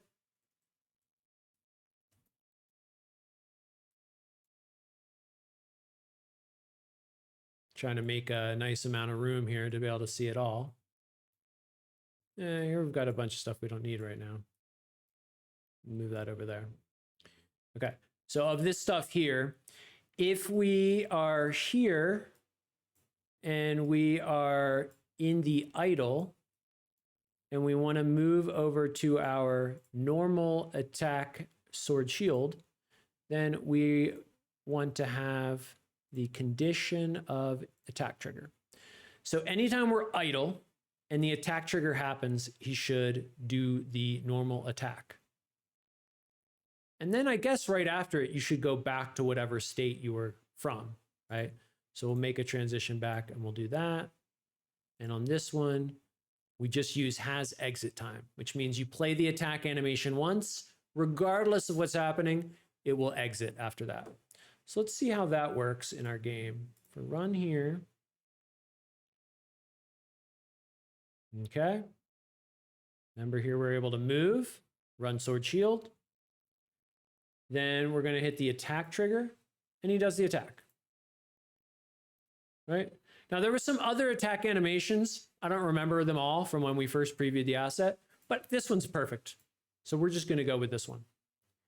Now, one key problem here, if you could spot it, what do you think's wrong with this? So we want to be able to walk and attack at the same time. Notice he's going to stop every time. So we don't love that.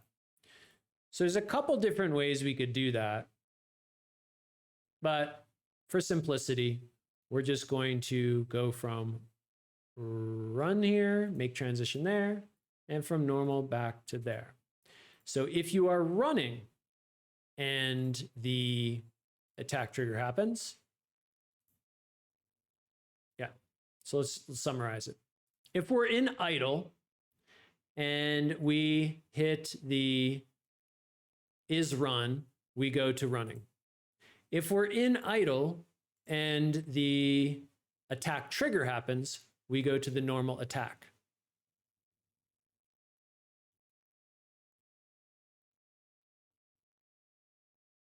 I'm not actually sure how to solve this. How will it remember which one it came from?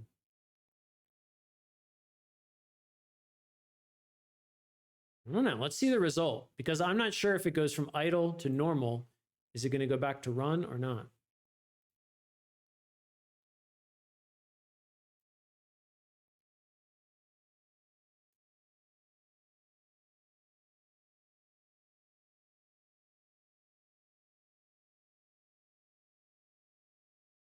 Okay, there's a couple weird things happening in the game here, but it does that.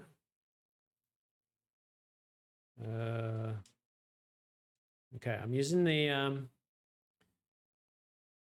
A button here. He does attack. That's nice. Moves around.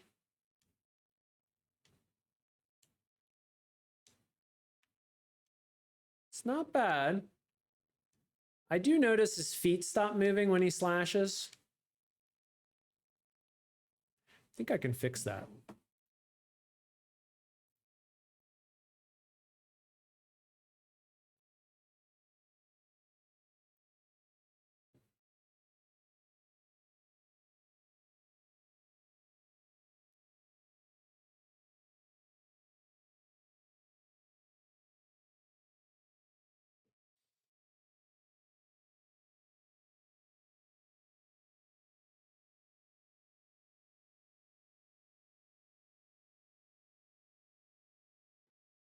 Let's see.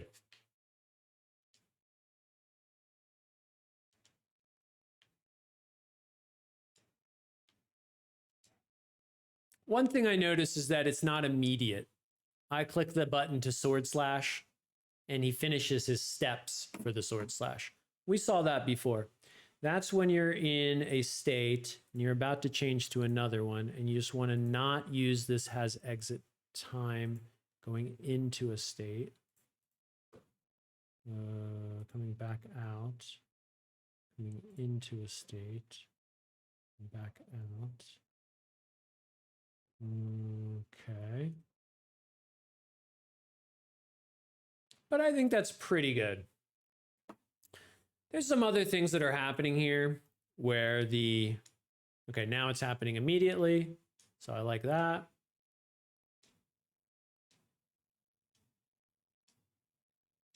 So let's do two things. Let's add our audio. Let's save where we're at here. So we now have the attack, animation, and input. It's done.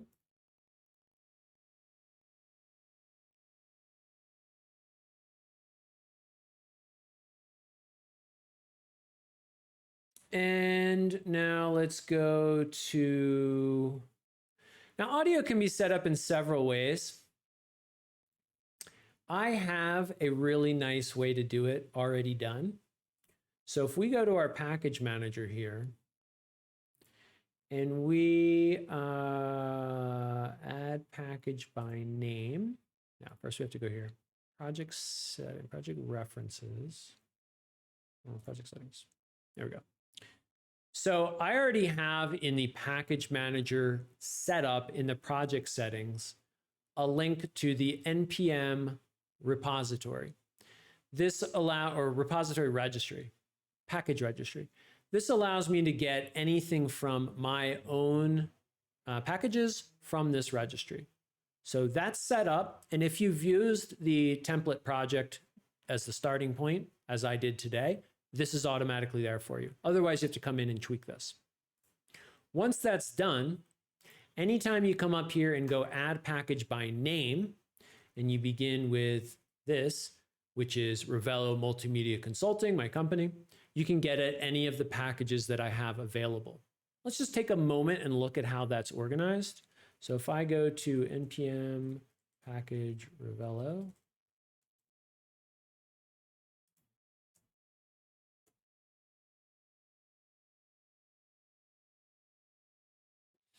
these are all the different ones that I've created and published free that you can get at. And the core one is a great place if you're starting out on a project and you just want some free functionality, you can bring that one in. So I'll just copy that name and I'll go back here again to add package by name, type that in, and it's going to go load that. And the only thing I really want from this library is the ability to add audio easily. So let's look at how that setup works. I'm doing a series on Unity in 3 minutes, and so far I have 3 parts into it.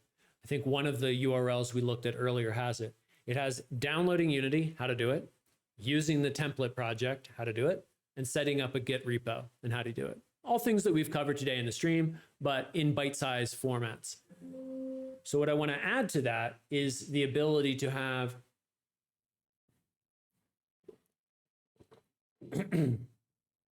how to do audio in 3 minutes. So here we're going to see it. We're going to see it right here in this series.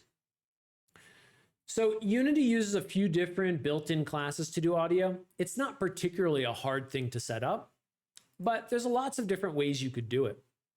I'm seeing an error here, I think just when I brought in my package. So once I bring in that package we just did, then down here at RMC Core, there's a prefab available for this audio manager. And I'm going to drag that out. Then I'm going to drag it directly into my own assets prefabs. And I'm going to make a prefab variant that maintains some sort of connection to the original, but allows for overrides. Then down here, I'm going to look at the audio manager configuration, and I'm going to copy that, and I'm going to put it here in this scriptable object folder, and I will call it audio manager configuration. Then in the folder here with the audio, we're going to need to pick an audio file to play when we do the slash. And then we're also going to need an audio mixer. So I already have an audio mixer down here. We already have some sounds too, but we're going to choose this audio mixer. Call that audio mixer. And it has some tweaks. The reason we're copying from there is it has some tweaks on it already. So the audio manager variant, rename that. Audio manager variant and our audio mixer. So clicking the audio manager, we drag in our audio manager configuration, done. Then we click the audio manager configuration and we drag in our audio mixer. Then we need to choose some sound effects. So I had some clicks and stuff there, but it would be really nice to have a sword sound effect. So let's just go ahead and look at free game sound sword. Let's see what we got here. I don't like this website. Do I like this one? Okay.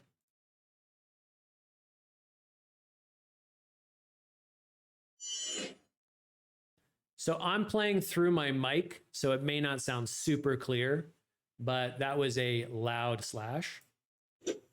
I like this one. I like that one too. I like both of those. So we'll do that. We'll do that. Now, when looking for free assets, the Unity Asset Store is a fantastic place. You got one login, easy to sort by free assets. You know it's Unity compatible. But for sound effects, I can do a free Google here and find stuff. Some of these sites say free, but you have to log in. It's inconvenient. Some of them say free, you have to log in, and they have a very limited amount of like one download per week, or you have to pay. So that's why I bailed on that last site. But this one here, free and easy, no login, nothing, works great. So here in the download folder, I've got my two sound effects. And we're going to put them in here in the audio clips folder. I'll just rename them both. So one is like sword metal 01. And the other one is like sword miss 01. I'm just giving them some easy to remember names here. And I'm going to drag them both into there. So back with our audio configuration here, we just want to drag in the sword metal one and the sword miss one. Okay. So now at any time programmatically, we can play one of those sounds. Yep, we're good there. And usually, okay, we've gotten rid of our floor. We don't need that. We don't need that cube anymore. I usually put my audio manager up here into the world just so I can hide it. So now let's call some sounds in code. I just have to remember the names here. Sword metal 1 and sword miss 1. It's not really a miss, but I guess it just sounds like wind. You know, it's like instead of the other one's like clang, clang. But I can call either of those with code. So let's look at our player. Let's go to our player here and go down to every time we swing the sword, we'll play the sound. Now here's the reason we brought this package in. Audio manager. To do one more thing.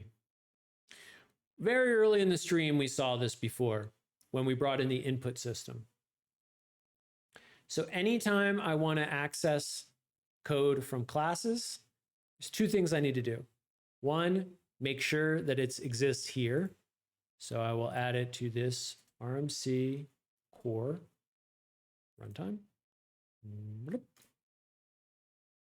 Now the compiler can find it. And then when I type audio manager dot instance dot play audio clip, and then what did we say it was called? Oh yeah, sword miss 01, I think. So the second thing is just you start typing it, and then up at the top, it automatically loads in the using. So the two steps are make sure it's in that assembly definition, and then make sure it has a using. So if I've typed this word right, then it should be ready to go.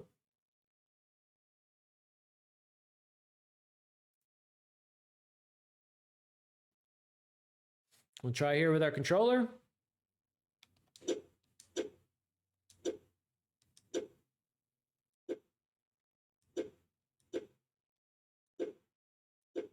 It does look pretty cool. I don't know if you're able to hear that. I'm going to play it really loud just for the fun of it.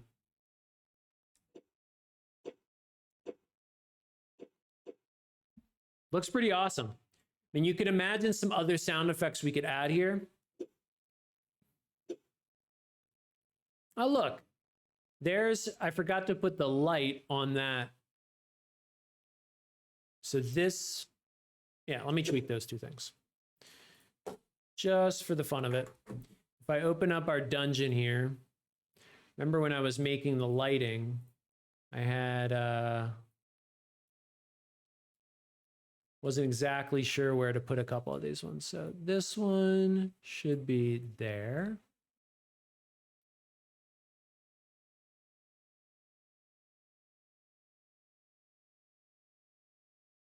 And where was the other one? Oh yeah, I just saw it. Duplicate that one. There we go.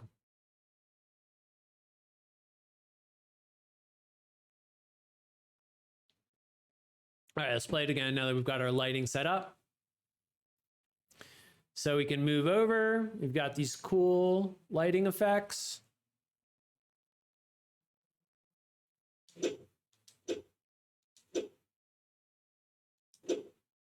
Pretty cool.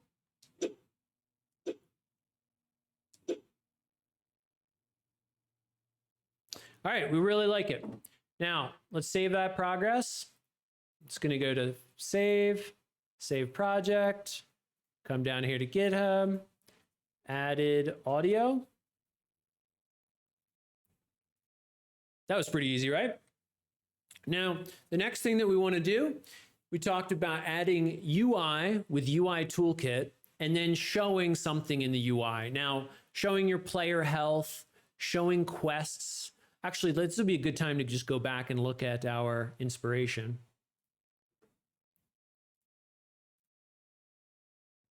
So here in the playing game, we can see all sorts of text and graphics that sit on the screen surface. That's the UI stuff in the heads-up display. So we've got some text chat, we've got your health, your amount of energy, what abilities you can do. We've got a mini map. Mini map would be something cool to add, but I don't think we're gonna do it today. You have your world tier, which is I think your like difficulty setting, what character level you're on, all sorts of stuff happening. So we're gonna add something in the corner and it's gonna say attacks and then the number of attacks that you've done.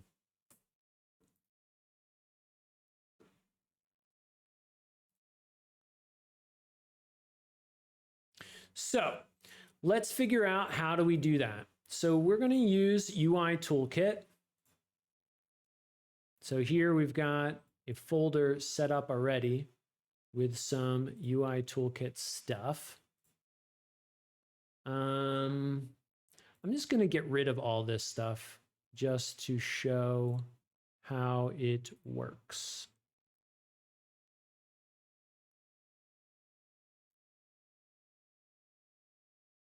I'm going to get rid of that, which I don't think it really likes.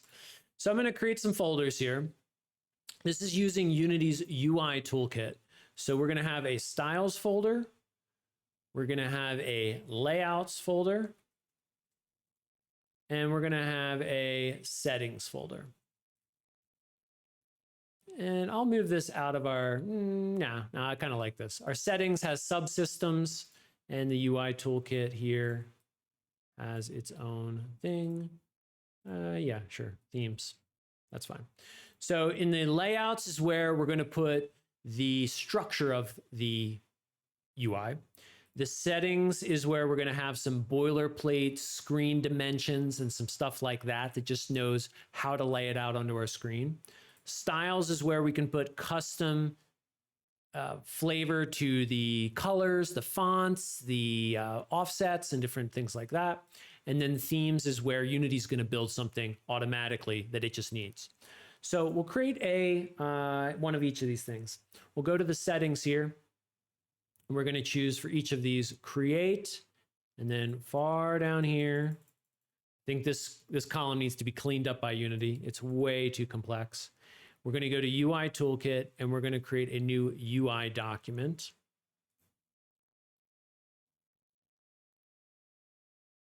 It's going to think about that. And we're going to call this the, what do we want to call it? Game HUD, heads up display. And I'm going to call it Game HUD layout. So let me put that in the layouts. Then when we click on,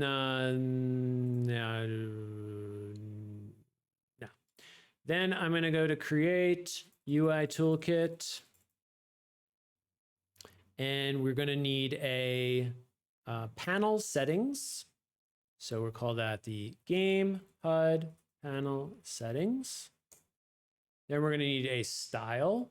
So we're going to go to the same settings again. Same spot. Go to the style sheet. We're going to call it game HUD style. I just like styles. And then theme, do we need that one?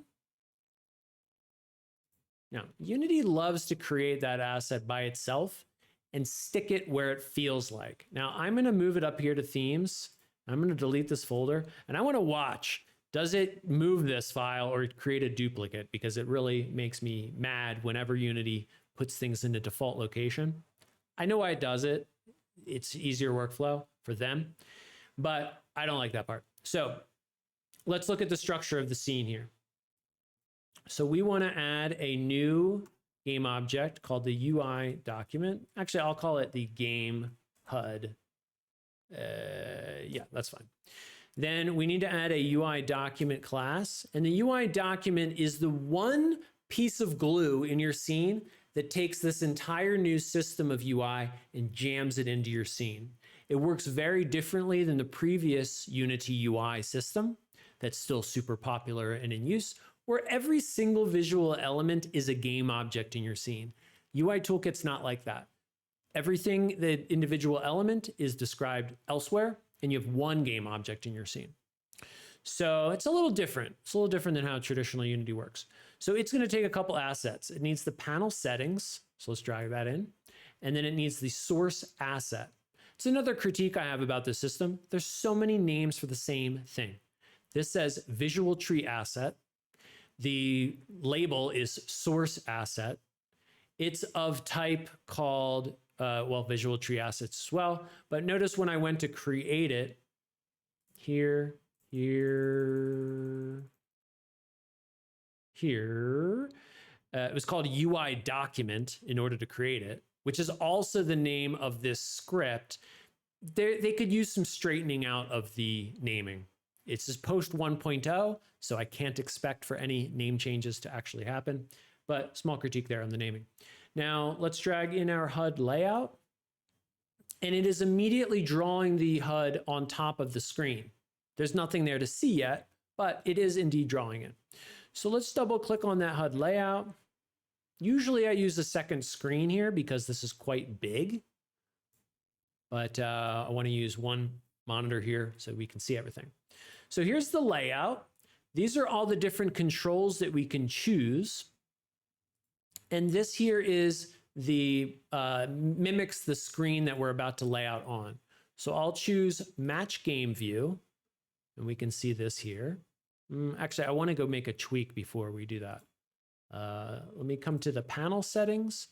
And here, this is somewhat like Canvas if you are aware of the old existing system in Unity. Sorry, let me call it the Unity UI system, which is an alternative that is very viable for use, but I prefer UI Toolkit. This is like Canvas, and you can choose very high level options of how the entire UI you're about to create, how it gets mapped to the screen. So I will put scale with screen size. I have up at the top manually chosen 1600 pixels wide by 1000 tall. So I'm just going to match that. And then I'm going to change this to shrink. Over trial and error, I've liked those settings, but you can see there's a bunch of other stuff that you can do. Now with that stuff set, I'll open this up again. There we go. We can see it's got 1600 by 100. And we want to put stuff, you figure Diablo had things like in the four corners of the screen, and it also had something in the bottom middle of the screen. But I'm going to follow a convention that I like here, which is I create a visual element, which most everything is a visual element or a visual element child. And we're going to add here the entire screen, which I do as one. Then we'll put this up here, and I'll call this the upper left. And then in it, I'm going to add a label like that. And I'm going to give it the name. What did we say this is going to be called? the attack count. Attack count label. So there's the structure. Now, we want to make the attack count label bigger so we can tweak all these kinds of settings here that we have on the right. We could do them directly in here. Something else you can do, especially if you want to create reusable elements in your UI, is create a style that decides this and every other attack count label should be formatted similarly. So just to practice doing that, we'll come up here to the style sheets. We'll add an existing one since I already created it. We'll bring in our game HUD styles, and then it oddly has that already. We'll come up here and we'll choose. It was interesting that was in there. And we'll choose this, and we're going to write attack count label. Oops. Yeah, okay. And then attack count label.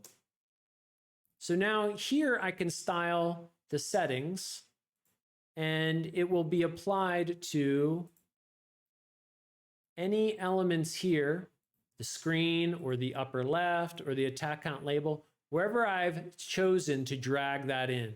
So I've already dragged it in here, so to speak, with just the way that I set it up. But now any tweaks that I do up here can be tweaked down here. Will apply down here rather.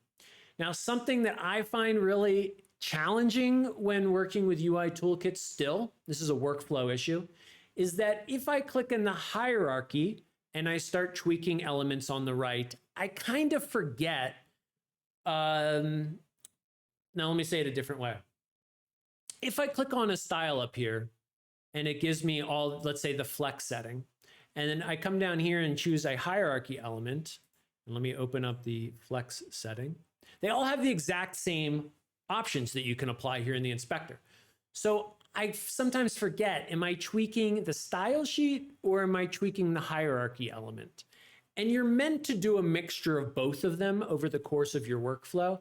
But I just wish there was some way for me to be a little more aware of which of those I'm tabbing into, which of those I'm selecting. Because all the time I mean to tweak the style, but I accidentally selected the hierarchy, or I last selected the hierarchy and I mean to select the style. So it's just something to be aware of as you're working with this, that you can tweak both of them independently, and they actually combine together. So that being said, I'm going to do a mixture of both. I'm going to do the attack count label, and I'm going to just choose here attack count on the style, and I'll choose text, and I'll make it big. So 100 is quite big, actually. Let me choose, yeah, 100. That seems really big. Then I can give it a font. So I will choose that font there. You can bring in lots of different fonts. And our world is kind of dark, so I'm going to make it a whitish gray. It's a little hard to read. I'll just make it bright white. And then up here in the attack count label in the hierarchy, it has something that the styles don't have, which is this attributes at the top. So we're going to have it say like attacks 100, something like that. And as you do attacks, it'll say 1, 2, 3, 4, 5. So I'll do it like this. Here. Attacks 1. Cool. So let's just see how that's rendering in our scene. Actually, it's quite big. So let's go back to our attack label style, and we'll change it to 70. It's still pretty darn big, actually. 70 is a pretty big number. So that's one thing that we're going to do. We'll come back to that in a second and see it in the action. Now, the reason that I put some parents to it is, first of all, I want the upper left to stay locked to the upper left, so that if I tweak this here, that it will properly align. In fact, let's change it to the upper right. It'll be a little more obvious. Upper right. So in order to have something be in the upper right, like this, that's actually it's kind of easy too. Yeah, okay. We won't go into the exact details of that, but that's one thing you want to do. The other reason I like to have the screen here is that maybe you want to have everything a little bit further from the edge of the screen. So this screen here, what I can do is go into margins and padding, and then give it a little margins and padding. So I could have it be in from the edge, maybe like, yeah, 30 pixels is good. And let's remember that I called this attack count label. All right, so we did the tweaks in the other window. The game HUD element in the scene brings it all in there. So we're kind of done with the layout and styling of the UI.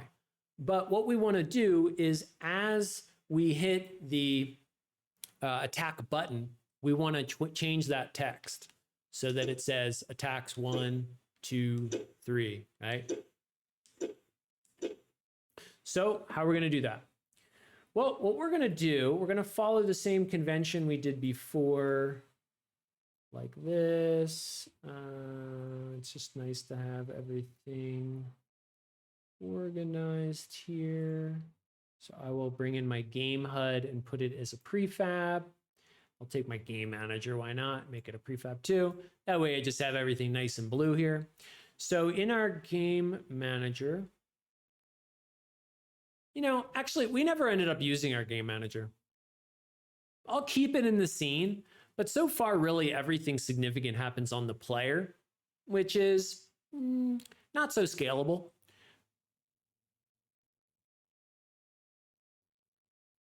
Yeah, actually, let's change that now. Let's use our game manager. Right. So here in the game manager, we're going to want to have a couple things. We're going to want to have a reference to our player and a reference to our UI document. The player is of type player, and the UI document is of type UI document. In the player, every time we start, we're going to listen for an event on attacked. The name on attacked is a little confusing because you don't know if he's doing the attacking, but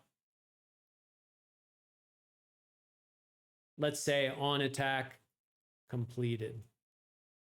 Yeah, that's good. So he needs to have an on attack completed. We're going to tweak that a little bit. And then we'll do some stuff with that. So let's go back to the player here. And what we want to do is we want the game to know anytime the player swings something. So here, every time that the player does this, we will move the consequences that are more global, like any UI changes or any audio, and we'll move that over into the game class. So we're going to use a custom Unity event for that. So up here, we're going to say public. We're going to call this a player Unity event. We're going to extend the class of Unity event. And we'll have it take a player.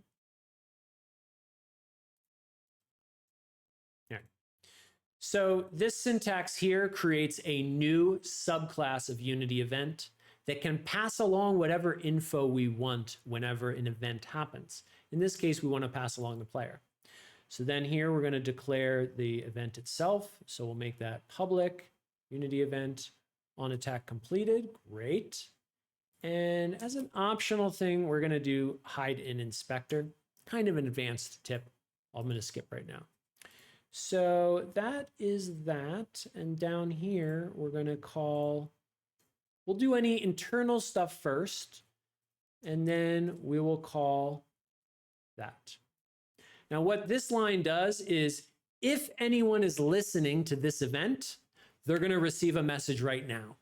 That's Unity's, the word invoke is Unity's way of saying send this message and pass along any data we want. We're just going to pass along a reference to this, which is this player that we're in. Now we come back over here to the game manager, and we're going to have it create a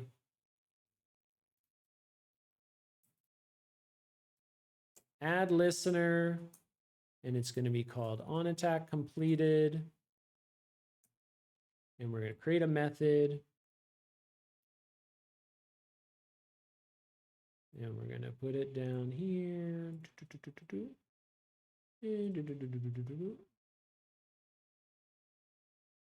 Okay, so over here, this is the game manager, and it takes a reference to the event we want to listen for.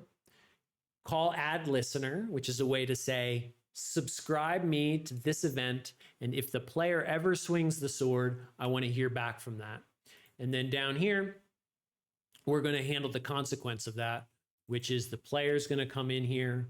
If we needed to get some information about the player, we could. Right now, it's optional. So anytime the player swings, the game is now going to play the sound effect. So we decided to move the audio playing from the player to the larger scope of the game. Cool. Then the second thing that we want to do here is whenever the player swings, we want to update that UI. So that's going to take two steps. One, I have to spell this right. Then down here, we're going to get a reference to the label. So private label. And what did I say I called that? Attack count label, I think. Attack count label. And then attack count label equals the UI document, the root visual element, and then we can do something where we can query on the name. So this will look into, this is new. If you haven't looked at UI Toolkit before, we're able to say, hey, of that entire UI layout, give me a label inside somewhere that has this particular name. And you can look it up different ways, but that's an excellent way to do it. This matches the name I gave it. So then down here, now that we've got that reference, we can say text equals it wanted autocomplete for me here. Yeah, I like that. So I like the game storing the number of attacks that the player's done, but this is suggesting something different, but that's fine. We'll just go like this. So up here, we'll create a private int for the number of attacks that you've done. Every time you attack, it will add 1 to that attack count. So it'll go from 0 to 1 to 2 to 3, and then it will always update the UI. Let's go back here. Now, this is the first time we've used the game manager. While I had game manager created way long ago, thus far, we've only done stuff inside the player. So I'm going to drag in the UI document and drag in the player.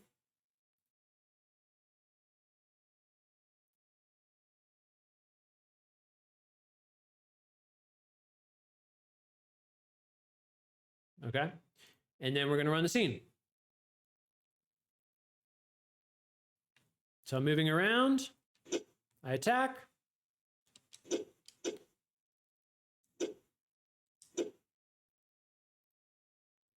I changed the text a little bit. I liked it better when it was attacks like that. Yeah. I'll show one more tweak here, and then we're going to save this and move on.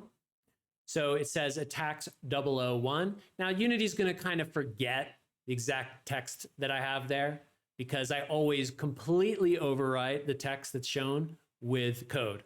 So when I hit play here, and then I hit sword swing, changes to a text. Yeah, that's cool enough. Now, if I wanted to say 00, I can do that. 00. Now it'll always format it as either 001, 002, 10, 100. If we always want it to be 3 digits, we can do this cool format where you start with a $, and then you add these colon and then the number of zeros that you want after it. Tax. Yeah, that's working good. Let's look at that.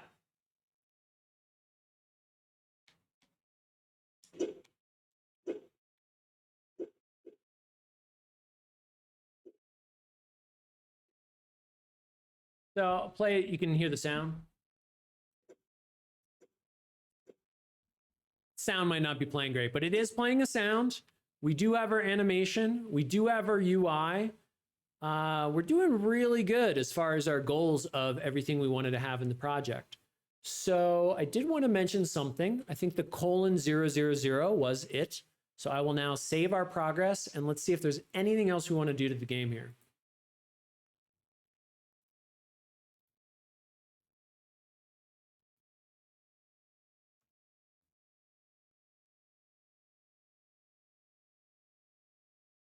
Now, while we're here looking at GitHub Desktop, so far during the stream, this is where I've stopped in and saved my progress. But you can also look at the history. This is everything that I've done here during the stream. If I wanted to go back in time and start building based on a point in the history, I could do that just by selecting it and choosing this to start working on. But if I don't, the normal workout is workflow is you're adding to the latest point in history. So let's look at our slides. Let's clean up our UI a little bit here. So we have added our assets. We've done the input for attacking. We've done our character walking. We've done our audio for the attacking. We've used UI Toolkit for the attack health. That's actually the number of attack swings of the sword.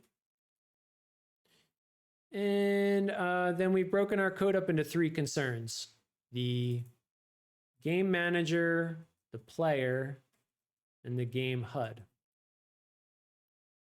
So on that note, I think we've finished everything that we wanted to cover. Let's brainstorm a little bit about, in theory, what could we do after this?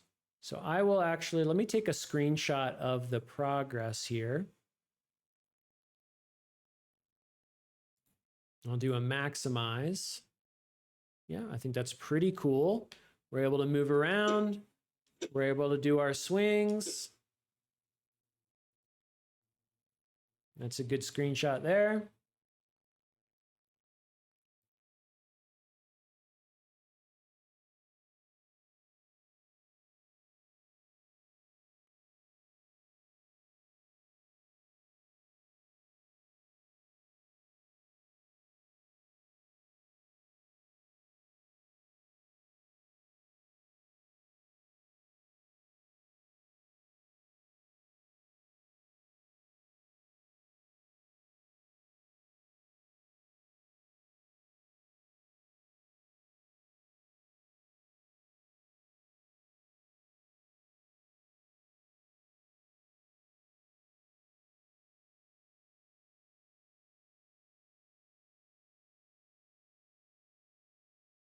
So here we are.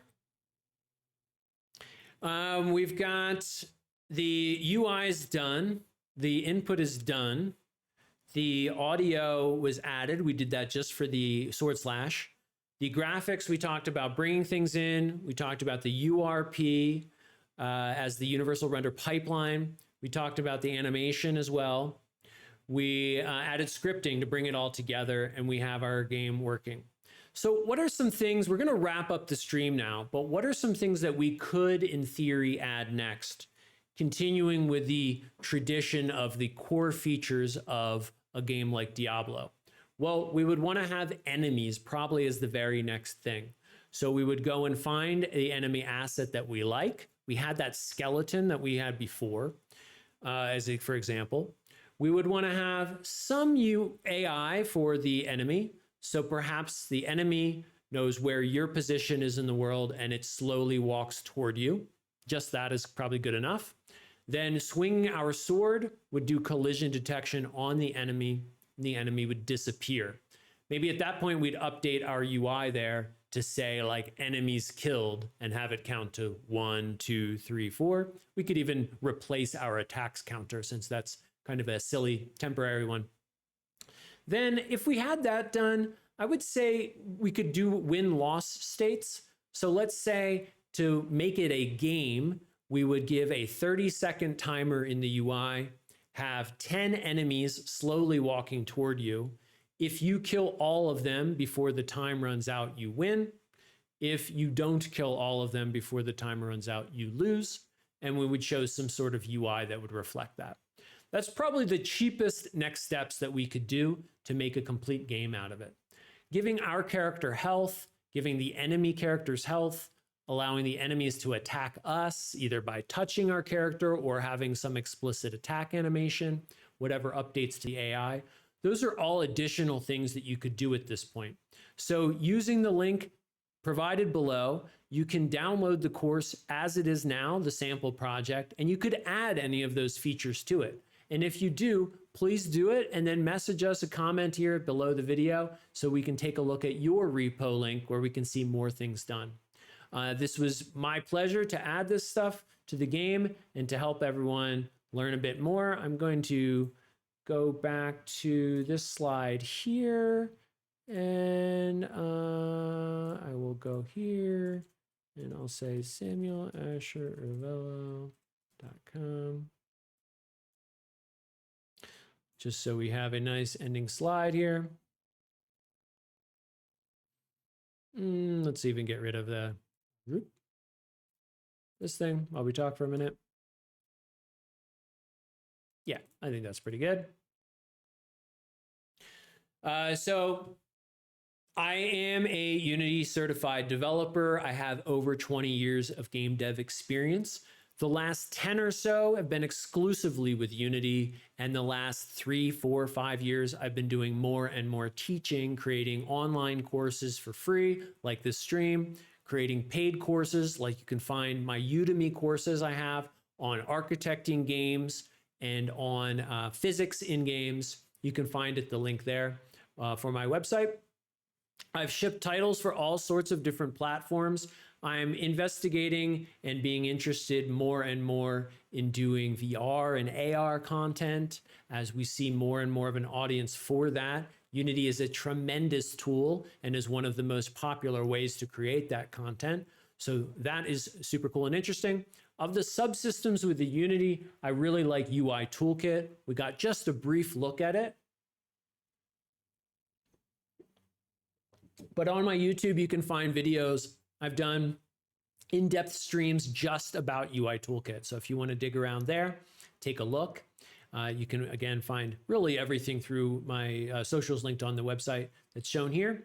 And I also like Web3 development. So bringing blockchain, cryptocurrencies into Unity. And I've done more than 20 investigations on different SDKs that enable you to do that, created by Unity's partners and by people who are not Unity's partners in this endeavor, and played around with them all. And I'm working on courses specifically for Web3 development.